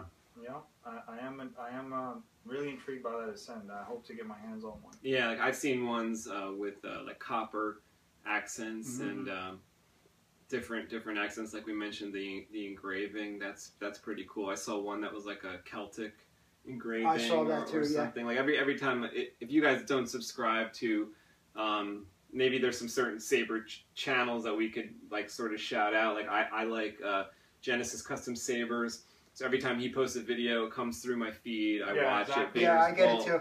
He's also now kind of partnered with the Custom Saber Shop. Right, I like watching those videos. The videos that he puts out to show you how to do stuff is just amazing, knowledgeable info is out there. He's very clear. Cool. Very clear, very precise. Even stuff that I don't think I'm going to do that. I watched the video because, maybe there's always 2 or 3 things in there that are tips for me. As I'm. I also follow Hampton's Handcrafted. They're highly detailed sabers. Yeah. I forget the name, so I'm looking at. He makes some really nice stuff. And Arclight Arsenal. I don't know if you've seen those. I've seen the Arclight Arsenal videos. Some of his stuff where the saber breaks down to just the innards. Yeah. And the innards is like fully functional. It's amazing. Yeah. It's amazing stuff. It's crazy. It's just crazy. Is that Goodman? Is that Goodman's? I don't know who he is personally. I've seen his videos on that. Yeah, like I like those inner cores. Oh, beautiful. That's one of the craziest things ever. Like if you guys look at Harp, I think he's in Japan. You could check out his channel. I forget what his YouTube thing is. He's Harp on the forums. He makes some really detailed like innards, but I don't think anybody did it like Goodman, which I don't think he makes sabers anymore. But his cores, he even had a Qui-Gon. I guess it wasn't Deep Groove, maybe it was. I don't remember, but I mean the way it came apart, it was like he thought of everything before there was anything. Like everything was planned out. Totally real world stuff. Yeah. Like it comes apart like an actual piece of machinery. Like Apple made it or something. Yeah. Amazing. Yeah. If he did stop making it, that broke my heart. Yeah. Some of these guys are geniuses. And there's still some out there, like from time to time I see some Goodman artworks come out. Like Vader's Vault had 5 or 6 of their pieces a few years back that they auctioned off for Goodman. So they're kind of out there maybe once a year. I see one of them come around, and they pretty much all have some really interesting like inner reveal core, I guess they call it, and it's just pretty awesome. Like if you have that on your shelf, all the little blinkies. He has little screens in there, little crystal chambers, and like sometimes it looks like there's 13 blinkies in there. You know, like all kind of. It's a lot to get that stuff to work. It's so get much it to work right, man. It's so much to it. Yeah. There's so much to it, but again, it's all about why you need a saber. What do you want it for? And once you figure that out exactly, then you can categorize, you know, the different types of sabers under that category, so to fit your need, you know, because there's so many choices out there. It's ridiculous. You know, you have to do research for. I would recommend several weeks before you try to make a decision. Definitely. Talk to people. Watch all the YouTube you can. Definitely. Read all the forums. Read as much as you can. Watch as much as you can. Me personally, before I ever built my first MHS saber, I studied that website. Oh yeah. And to be honest with you, I'm sure that like for example, Tim from the Custom Saber Shop, I'm sure he appreciates that, because the more that you study, the more knowledge that you take in, the less that he has to kind of correct you or show you right from wrong. So, I mean, like I could sit here and I could make a 2-hour video just on how to use his website. Yeah. You know, very cool, very well thought out. Yeah. And, you know. I definitely think that that's like one of the reasons why early on in this show I wanted to talk about saber design, because it really, like Gabe was saying, goes hand in hand with like what do you want it for? Are you looking for a shelf queen? Are you looking for just a dueler? Do you want sound? All that type of stuff factors into like what kind of saber you're going to get. Are you getting the Are you getting your teenage kid the saber? Are you getting your 9-year-old the saber? You know, maybe you want to go with the V2 parts from the Custom Saber Shop. Smaller. Yeah, so easier like for small hands. Padawan type of thing. Yep. You know, there's some other makers that have like Padawan style sabers where people will build you custom Padawan sabers. So it'll be like smaller or shorter, easier to handle for the younglings, you know. And with all the small sound cards they have now, like you can get them into those, like even those like SpaceWindu style sabers from Parks, maybe it was Corban, will only have a very slender opening in them, but you can fit one of these like nano biscuits or something in there. Small. A nano biscuit, just to give you an idea, I've seen actual postage stamps from the post office that are actually bigger than the nano biscotti. Yeah. Just to put it in perspective, you know. I mean, it's smaller than a postage stamp, and it does all of this stuff, which is just mind-boggling. And to think that technology is still advancing with this kind of stuff. It's still getting better, Yeah, like Irv and everyone's pushing it forward, all the people working on it. I have a question for you that maybe you would know. Some of these LEDs that we're using, are they not considered actually a laser beam? Yeah, they're all like Class 2 lasers. Class 2. So it just means that like it can disturb your retina, and it could like throw your eyesight out of whack. What is the difference in like Class 1, Class 2, Class 3? I think there's a certain class that projects heat. So like when you see the ones on YouTube, like if you guys look up, there's even people that turn these lasers into lightsabers, put them into a hilt, I mean, and they already kind of look like a lightsaber, like out of the box. So if you buy one of these, and I mean, I think it's even like on FX Sabers. I don't even think you're supposed to talk about this because it's like a family website, and these things are dangerous. I mean, they show them online. You could burn your friend's eyeballs out with it, you know? They show them popping balloons. Yeah, I've seen a lot of lighting matches, burning through paper. Right. I mean, they're pretty powerful. Yeah. Safety first. Definitely. Like, so that's a Class 3? I'm not sure what that is. Okay. I know the LEDs that we use are Class 2. Class 2. And that means that they're like dispersing the heat, obviously, but you're dispersing that into the heat sink. And that's not actually... coming through the I'm forgetting the little term like there's numbers for different lasers. So when you buy like a pen laser, I'm forgetting what the note. Like I know I bought a green one that's 3,000, and I forget what the number relates to. But it's like how far that's going to penetrate, how powerful that laser is, and as far as our LEDs go, it's just using the lights in a different way than the laser beam. Intense little micro beam coming out of it. Yeah. Well, there's also like on top of the LEDs, on the like the little single LEDs, not like on the string blades. You're also putting a lens on top of them, and that lens disperses that light into a little bit of a wider beam, and this way that fills the hollow tube much more to give you that optical illusion of having a lightsaber. Yeah, that's why it's good to have the blade plugs, you know, for people that are very important. You know, I important. mean, I'll show you a blade plug right here, quick. Yeah, he'll show you a blade plug. I'll show you something cool here. Comes right out. That way, when you light this up, you know, you're not pointing at no one's eyes, no one's face. For all you guys that are just getting into this. Yeah, you could tighten that thumb screw. He could swing his lightsaber around. You tighten that up, and that won't go anywhere. That's not coming out. And then you can wear it also when you wear it. And then once you want to put the blade on, you just take this out, put the blade in, tighten the retention screw, and you're good to go.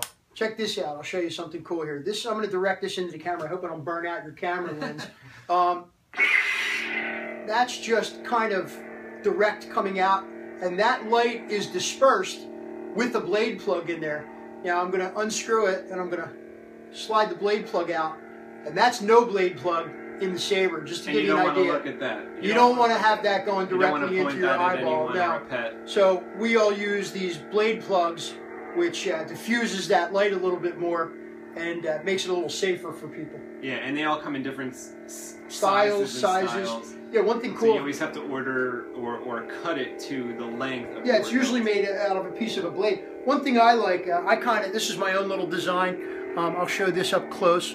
So this is what they call a razor blade plug, because the inside of this is actually made from like a Norelco style shaver that we take. And what I've done is I've taken that shaver and I've also made it a little crystal chamber. It's kind of so bright you can't really see it. But when I turn it off, he's got like a crystal embedded. It's got a crystal embedded into it, just for a little bit more show and fun, you know. But that goes into there, and it's all about protecting the eyesight. So be it, Jedi. Yeah, like there's all different ones. TCSS, I think, sells a simple one. Yeah. That you could get with just a solid piece on top. Mm-hmm. But like you said, there's ones where some of the light gets to come through, and there's other ones where like you won't let any of the light through depending on the design there. Depends on what you want. Yeah, definitely. So I wanted to show you guys like one special thing I've been working on. This is kind of like a work in progress this week.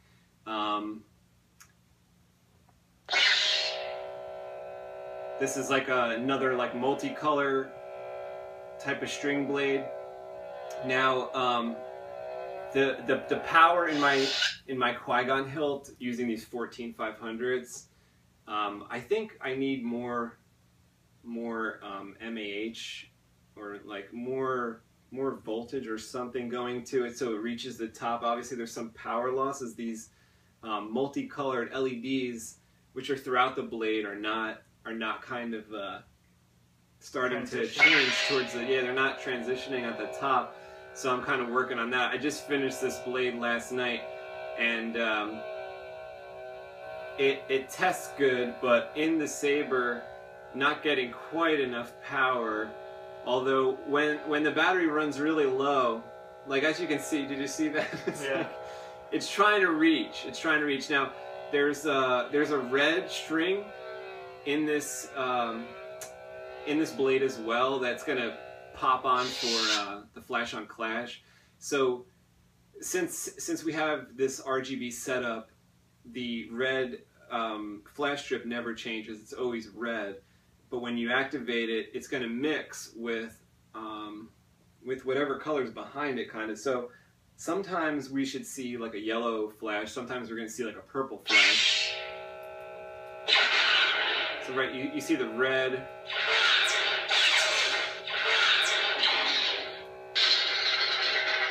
It's purple down there. Purple down there. Things are starting. And what I found is I had to change the SD card settings a couple times to try to. What I realized is with the with this slow strobing RGB, any type of pulse or flicker was like ruining that effect. So, like, as the crystal focus tries to adjust the sensitivity or the brightness of the LED, I'm sort of losing the effect of the color changing. So this one I try to put it all the way down.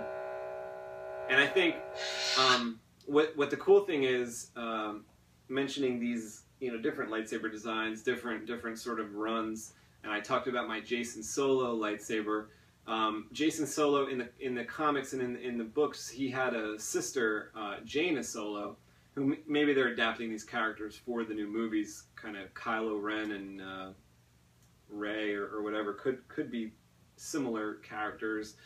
Over on the Imperial Royal Arms Forum, Bombarda is actually making a run of Jaina Solo lightsabers based off of some little figurine that is popular. I'm not sure what it's called. It starts with a K. I think it's like a Japanese figurine. She's holding a special Jaina Solo lightsaber, Jaina Solo, and I'm on that run. And he's making me one of those, but it's going to be for the string blade. And so I'm going to make the blade for it. I actually already made the blade. It's a nice purple blade. And I think the batteries are upgraded in that saber over this. So if I don't finish... 17650? Yeah, I think they are. I think he said he was able to fit something like that in it, if I'm not mistaken. Thicker. A little thicker. A little thicker, a little longer. Yeah, and I think maybe that little bit extra juice, as soon as I get that saber, if I don't... Give it the pump it. Yeah, maybe it's going to pump it and reach to the end. Is that the one we switched online or no? Yeah, we had initially 17500s in yours, and the new one we upgraded to 17650s. So you should get a lot longer runtime out of your saber. So this is kind of crazy, just something I'm working on. I wanted to show you guys. It's got some weird... Like, I'm seeing this for the first time just like you guys are. So, like, what's happening here is like... I don't even understand it either, but... It's cool. Very cool. Like, I'm just wondering, like, I'll make a video... It's not Sith, it's not Jedi. Yeah. There's a character called Dash Rendar. He's in the books, too. I don't know if you guys know who that is. And he had... Eastern 57 point. I don't know if I mentioned this in my other video, but Eastern 57 off the forums pointed out to me that, and I knew of the character, but I forgot that he had a rainbow blade or something like a multicolored blade. And he said that's Dash Rendar's blade. There you go. It's kind of funny. Well, how about the ever elusive black saber? Oh yeah. That a lot of people have been trying to. Have you seen that one? His name is Photonic Bladesmith. I think it's him on the FX Saber forums. Oh, we're a little higher now. See? Yeah, they go. There we go. But if you go to FX Sabers, you look under New Ideas and Technologies. You'll see a post or a couple posts by Photonic Bladesmith. He has the best black lightsaber blade I've ever... Well, do you know about the Ripper blades? Yes, amazing stuff. Those are awesome. I think you maybe talked about it last time. Yeah, it's basically... What it looks to me like is... it's a type of a... I think he's using an acrylic. Mm-hmm. Most of our blades are made out of a polycarbonate. So, first thing, they're beautiful work. They are works of art. They're not for dueling. They're more for show.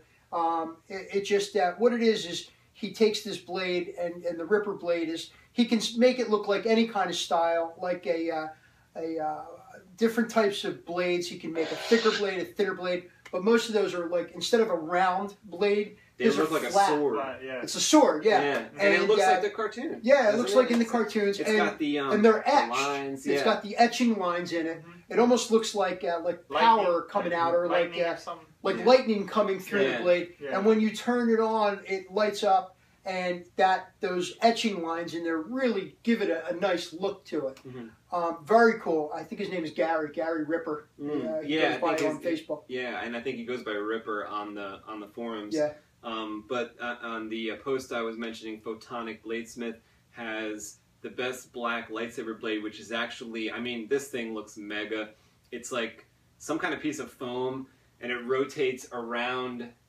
I don't even know, but it when he turns on, this thing spinning, you know, it's making all this noise, and it's flipping around, and the way the camera picks it up, the way he designed it, is so that the camera picks it up as a black lightsaber blade. I don't know how that works. This goes back into something that I know you're a fan of. The way it looks in person versus the way it looks on camera. Yeah. So what do you know? Has he discussed? I haven't seen it. I think he discusses in this, like, it's a pretty detailed post that I think he says he based it off of the way the camera was going to pick it up. Yeah. So the way the camera picks it up, it looks awesome and real, but I'm not sure it like looks that way in person as well. Now I'll throw this at you too. In the first movie that George Lucas shot, we only saw, basically we saw 3 lightsabers in that movie. We saw Luke's, which was the Graflex, but Luke never actually battled in that movie with the Graflex. It was given to him, you see him turn it on, and then the only other time you see that saber activated was basically in the scene where they're on the Falcon, the Millennium Falcon, and he's practicing with the little hovering remote. But other than that, the only saber duel in that movie was Obi-Wan and Vader, where you see Obi-Wan disappears at the end of it. But those lightsabers were very cool in the fact that the way George Lucas, because this was 1975, actually. I think the movie came out in 76. So this was in 74, 75. They didn't have the digital productions that they can do today.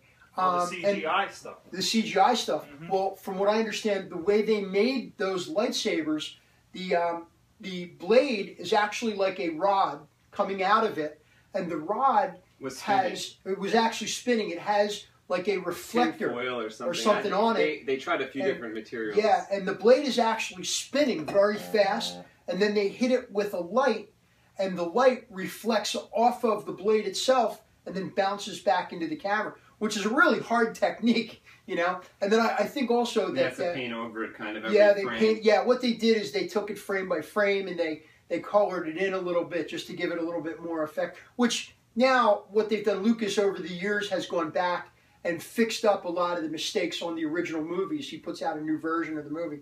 But originally the blade was spinning on its axis like this, just going around and around while they were, and that I would imagine would be probably hard to fight with. Oh my God, yeah, I bet. And when I saw the sort of clips of that happening, they would constantly collapse. The blade would and fall over, yeah. And it was just a nightmare from the way they describe it. But I love that sort of living look to the blade.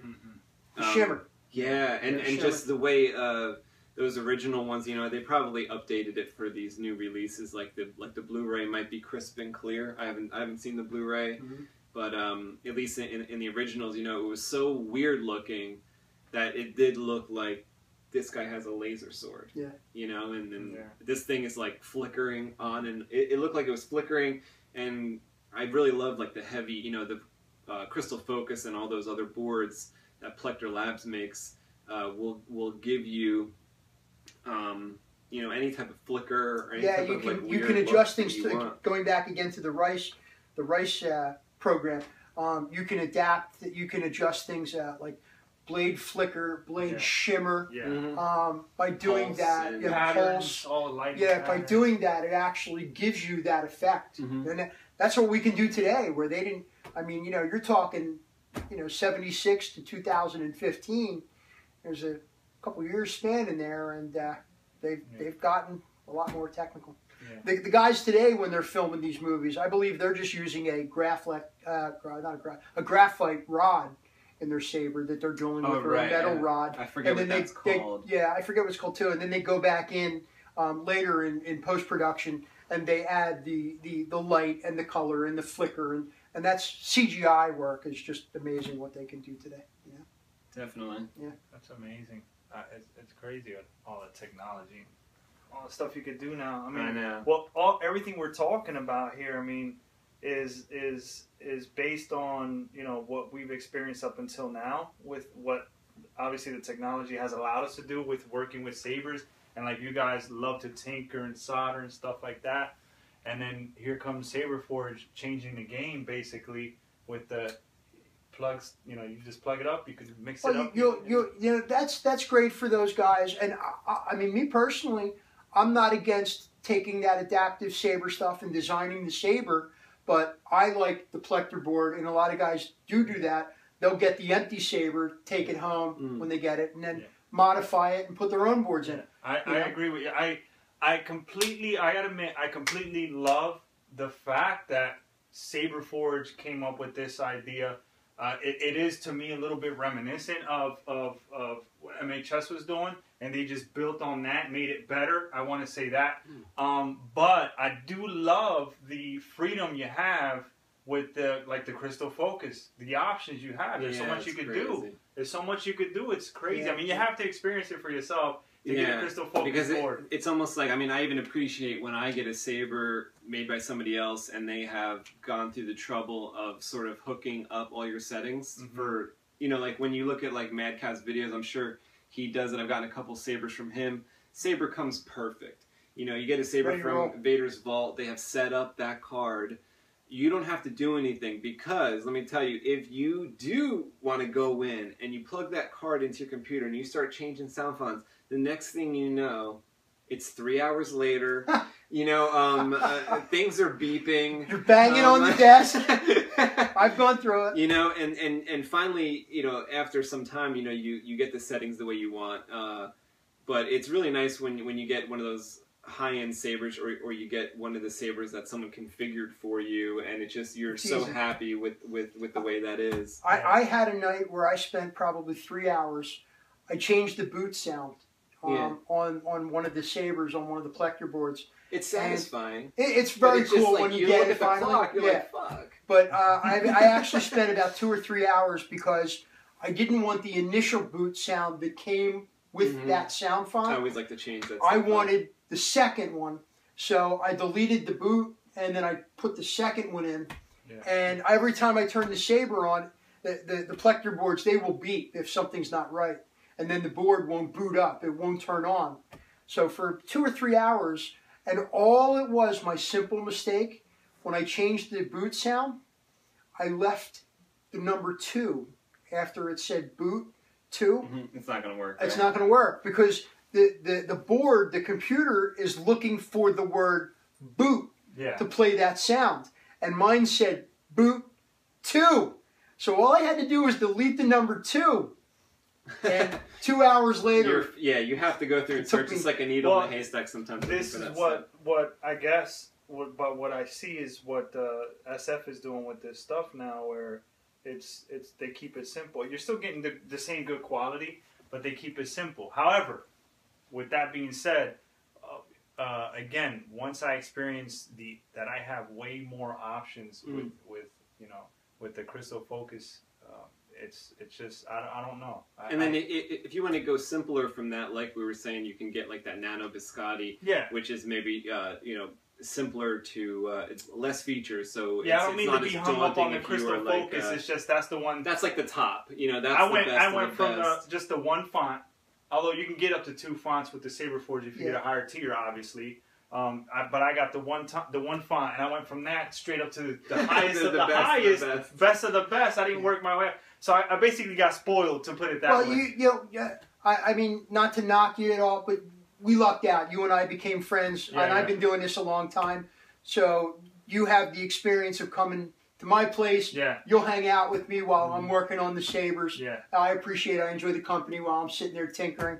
And, you got that. A lot of people don't have that advantage. Yeah, exactly. Because it's almost like, I bet you, like, once you saw that, you're like, wait, why would I go with anything else if you can afford that one? Why not? I mean, and then just some people don't know what's out there. And also, just don't know. You only need one. I mean, like you're talking about, you might only want one saber, or if you're gonna pick one to sort of carry all the time, you take the crystal focus, and you can put it in that saber. And then if you change your mind 2 months later and you're building another saber, you can take it out and put it in another saber. A lot of people That's do the that. advantage. I mean, can you do that with a Saber Forge? Can you do that with a Vader's Vault? Can you do that with a JQ? Well, I mean, with the Vader's Vault, you could probably do it at your own risk. Like, even if you yeah, want to warranty, that's what taking it apart. I was going to touch on that. When you're buying a Vader's Vault, when you're buying a Genesis custom saber, I mean, I know like that Star Killer run that you had is just very high end.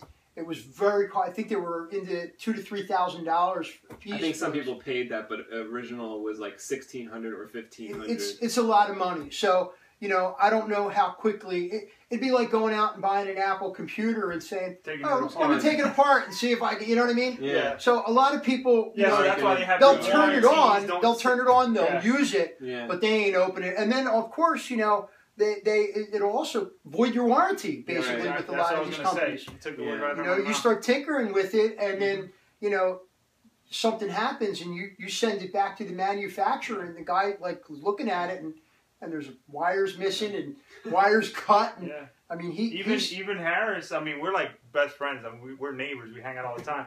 He'll work on my saber. He'll say, you know what? I'm frustrated. It's ticking me off. I'm gonna go to bed. 3 o'clock in the morning, he's texting me. I'm working on it. I'm working on it. I got it working. Yeah. But a light bulb goes off in your head, like, that's why it didn't work. And then I'll jump out of bed and I come upstairs in my underwear, and I'm working on the saber in my underwear. And so what I'm trying to say, he'll give me the saber, come and pick it up, it's ready to roll. And the first thing he says to me is what? Don't open it up. Don't open it. Don't touch it. Don't open it up. Because I understand that completely. These guys bust their chops. They bust their asses working on this stuff. I mean, it's a product they're selling you, and it has the warranty. The parts will unscrew. Especially if you don't know what you're doing. And why would you open it? If you unscrew the parts, the wires can twist. And it's not even the point where the wire can break. It's the point where the wire is wrapped in an insulation, and the wire inside can break. One wire. There's probably, 100 foot of wire inside these sabers, just cut into pieces.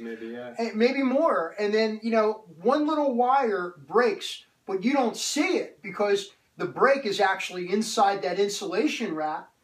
And then, all that work and all that time is down the drain, Yeah.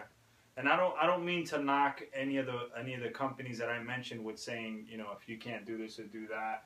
I'm literally asking because I'm not that familiar with it, but it's just to express the point of the impression that Crystal Focus, caused on me once that Harris introduced it to me, that you have a lot of, play and a lot of options with, like what we're saying. You can just get another part for MHS, take it out, do this, do that. But if you just want like a go-to thing, you don't want to do anything to it, then that's why you have Saber Forge or Vader's Vault. You said, they come ready. You just ignite them. I'll throw a plug out to Ultra Sabers. Good product. I've met some of the guys who run that company. I don't want to knock anybody. They weren't 100% nice to me. I've heard other people say that. I'm not going to get into the tit for tat on it. But, I mean, even that said, I own 2 Ultra Sabers. Mostly I have one that I just took one. I bought it at a convention. I gutted it. Gabe has a friend that actually does some powder coating.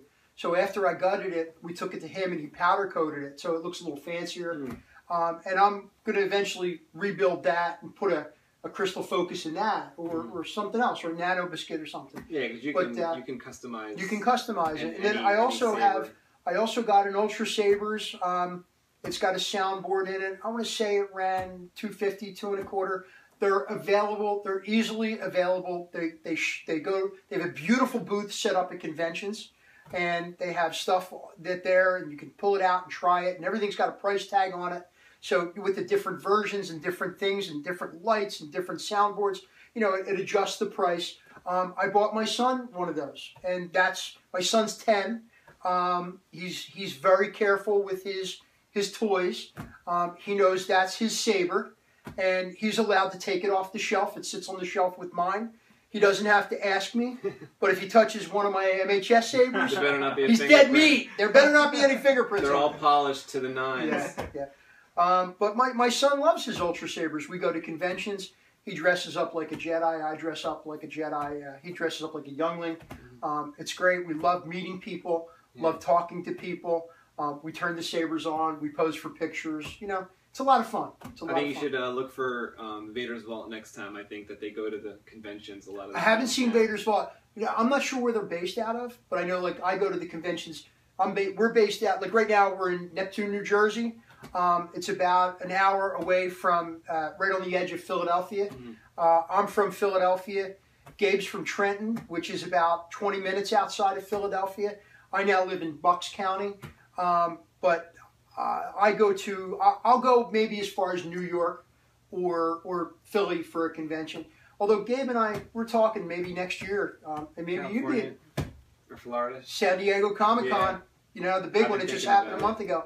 I mean, we're talking. It's a bang up weekend, an awesome time, and maybe next year the three of us will load our wares onto a plane and fly out to California. Yeah, because like one of the other things I do is draw comics, and one of my employers is actually talking about maybe sending me to Comic-Con. So awesome. that would be kind of cool. There you go. You know, go the double. Plans made right here on the show. Double, you know, kill two birds with one stone, and go for Saber, then go for Star Wars, then go for comics. Yeah.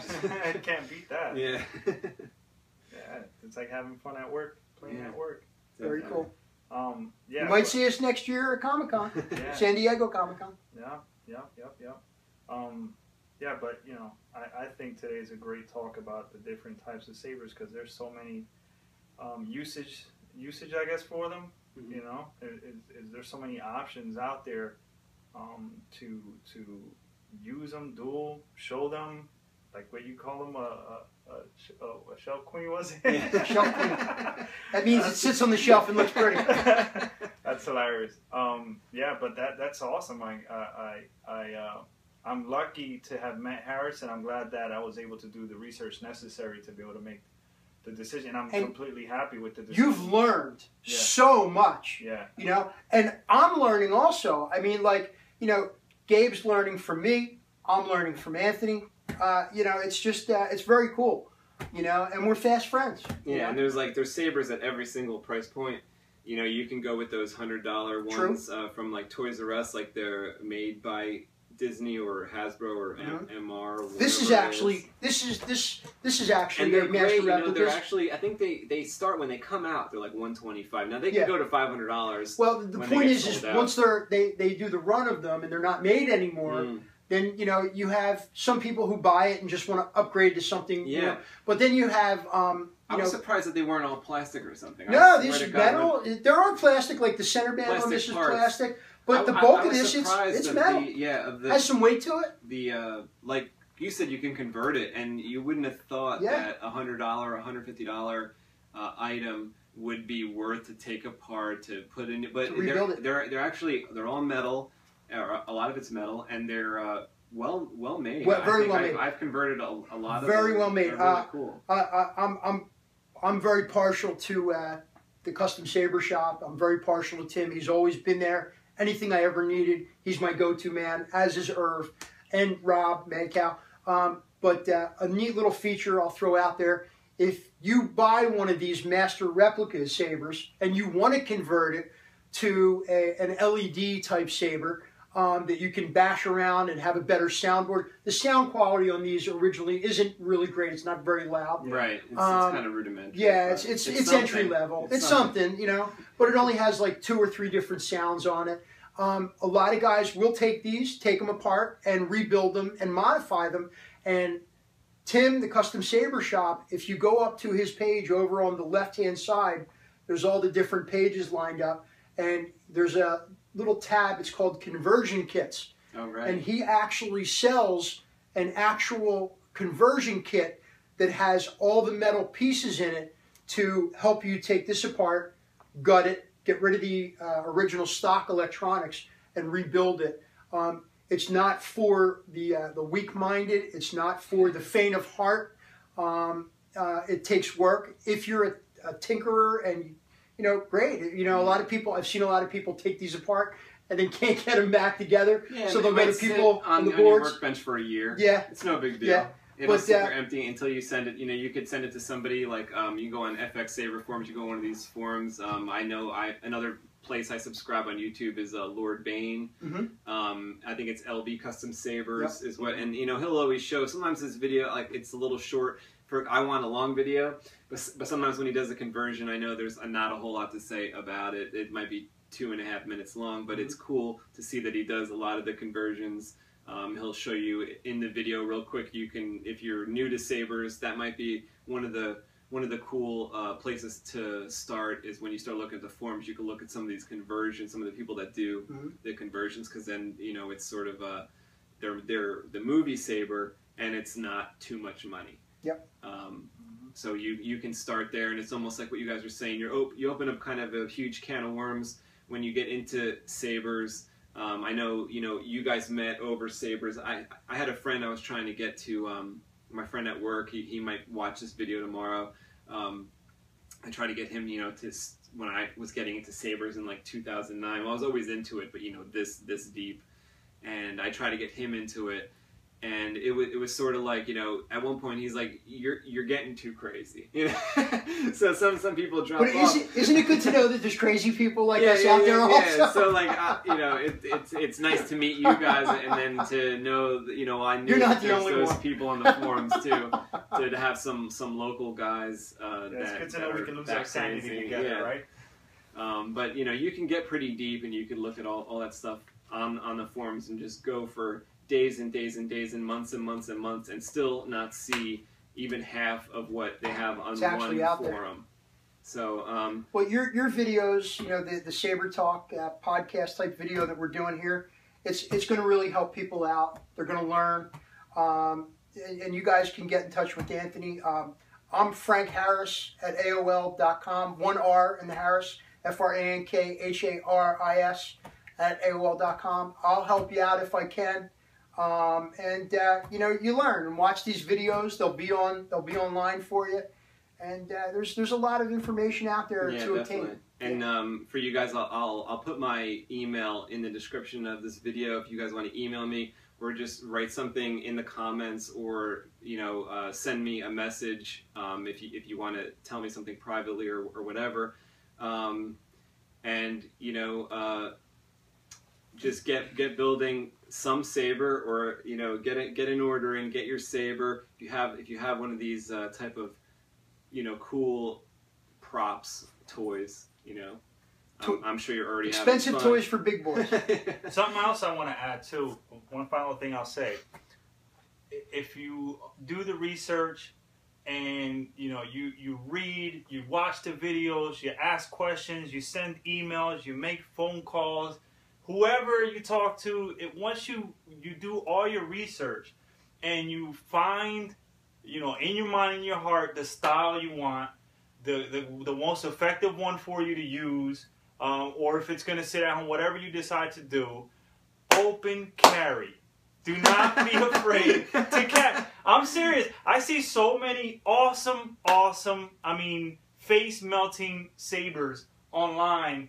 And then people won't rock them. They won't wear them.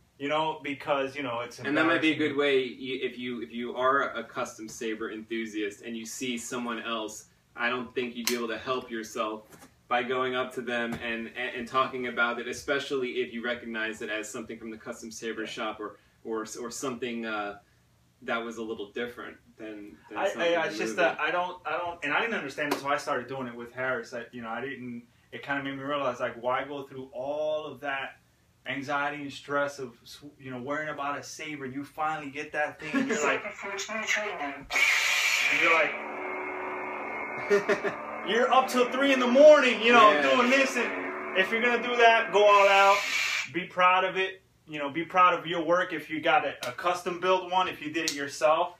Or whatever it may be. It sucks to leave it home. It sucks to leave it home. I'm thinking about it when I take my sabers to work with me every day. Yeah, so do I. And I work in law enforcement. And I'm in the medical field during the daytime. On the weekends, I play I'm a drummer in a cover band.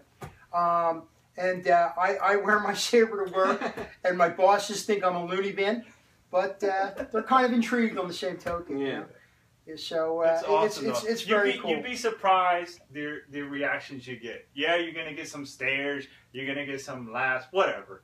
You're not worried about them. They weren't there when you put this thing together. They weren't there for that 100 hours. Don't worry about that. You're gonna blood, sweat, and tears to get. They weren't there when you were sweating this stuff and busting your ass trying to put it together and all excited about it. And if they saw it light up, they'd understand. Yeah. So when you do wear it, it will happen. We wear them all the time. But you're going to be really surprised of how many people are actually, obsessed with lightsabers. Cool. Just as you were. You think you're the only one. On that note, I also want to throw this out that, when you go to a custom shop, basically like Vader's Vault, like Genesis Custom Sabers, like JQ Sabers, and you want something from them, and they turn around and they tell you, okay, that's going to be $1,500. First off, you need to keep in mind it probably costs them. If you're talking a saber that they're building for you, it could cost them $1,000, $1,200 in parts alone, and their time and effort of meticulous work that goes into these has to be worth something. And tooling up. Yeah, they have tools. The tools wear out. You need to replace the tools. Your shop setup is amazing. He's got a drill press. And you got to keep the lights on. You got to have that place. Like that might be one thing that I feel like sometimes people don't understand. Yeah. Is that you're not doing this out in a field on a table you made. You need electricity. You need to pay the mortgage. You air need conditioning. To pay rent. Yeah, there's a lot of things that go into it. Where are you going to do it if you're not paying rent? Where are you going to do it if you're not? The computer that you use to design the parts, using power. The computer that you use to order parts from around the world.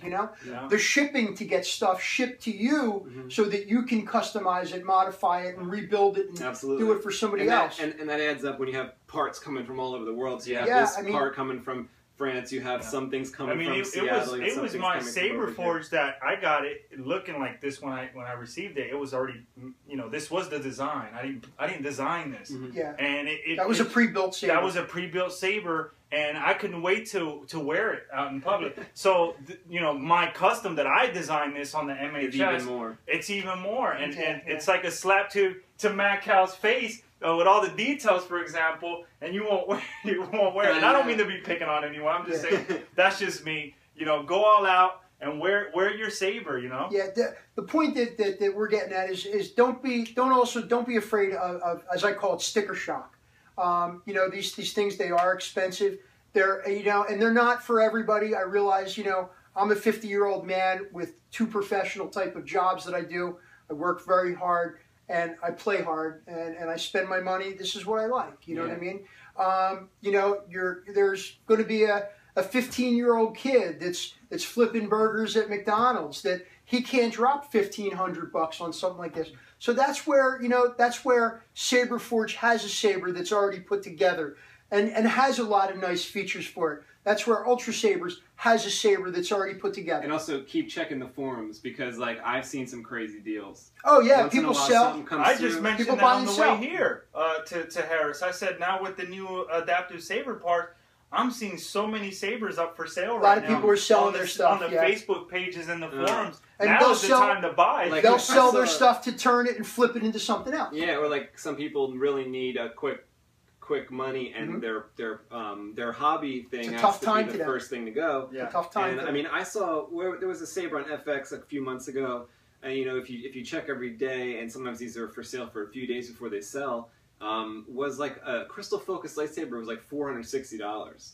And it looked great, so $150 that's the board. It's amazing. So and then another $100's the part. It's like where's this person going with it? But you get a great deal. You get a great deal. That saber could have cost that guy $1,000 originally, but he just he needs that $400 or $500 in pocket quick, so he will sell that and take the hit on it. And that's your you win some, you lose some. That's your loss.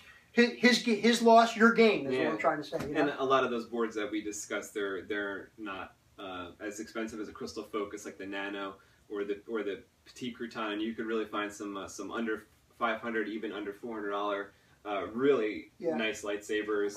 I'll throw this out there. Irv's stuff, and it is amazing stuff, and he's always there for product support as well. But the Nano Biscotti, which is the entry level, starts around 50 to 60 bucks. Like 50 bucks. And that's just for that little board. That doesn't include the wire, the soldering, the Saber body. That's just that little computerized component. 50, 60 bucks. The next level would be currently what they have. The Nano Biscuit version 2 is out right now. The Petite Crouton version 3.5, which is the next tier up. That typically, you can pick those up on the Custom Saber shop, or you can get them from Irv's website direct, which is plectorlabs.com. They go for like 125, 120, 125, yeah, give or take. And that also is not including shipping. You're going to pay $7, $8 for shipping as well. And then the top end board, which is the Crystal Focus 7.5 right now, that retails for about 150, 155, I think. Yeah. But you can only get that at this time on Irv's board or on Irv's website on plectorlabs.com. And it's a little tricky because it is foreign currency. So he does have a currency converter up in the right-hand corner, which is neat. So it will show you exactly and it'll let you know what you're paying. But the American cost comes out to about $150, $155, give or take, with shipping. You know, so they're your 3-tier boards just in Plector Labs, just in the Plector Labs boards right now. You know? Yeah, and there's other ones out there. Some were mentioned. I think I mentioned one last time. The Igniter board's another board. I haven't tried that myself yet. Yeah, I haven't played with an Igniter either. They're a little cheaper, I think, right? Settings. Am I right? They might be. I'm not sure. I They're know $10 maybe, not a lot. Yeah. Just like $10 and those cheaper. are like packed with features too. Oh yeah, Igniter like boards are amazing. I started with the Plector Lab stuff, and you know. I just like that so much that I stick with it. I just keep going with that because I just love Irv and I love the Plector products. Go Irv, yeah, bud. I sent him to our first show actually, and he loved it. Oh, great. Yeah, he really liked it, so all good. Awesome. Like I want to give a shout out to I haven't seen him on the forums too much lately, but Alex Gordon, I think his name is Anakin Skywalker on the FX Saber forums, and he's made in the past these custom boot sounds. I don't know if he still has them available. But I've been playing some of them tonight. The Force be with us all. So he has like a lot of different things from the movies that you could put in your sabers, and contact him, see if he has any of those CDs left, or maybe they're digital files that he's using now to that's awesome. Give them to people. So it's kind of neat. You can go buy each. You can it's cataloged by movie. So when you get the files, you can sort of look through your favorite quotes and you know. Kind of and yes, your saber, your boot sounds. Your lightsaber can talk. Yeah, can play songs. It can do a lot of stuff. Yeah. All right, so I think it's time to touch tips, you guys. I actually don't have a blade tonight, but we'll light him up. You can grab that Makoto. There we go. Let's fire up the Makoto.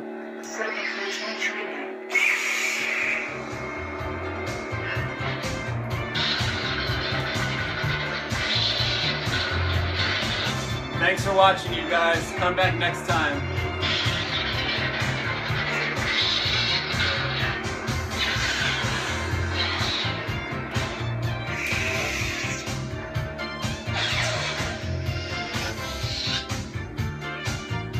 Thanks, guys. That was really awesome. That was awesome.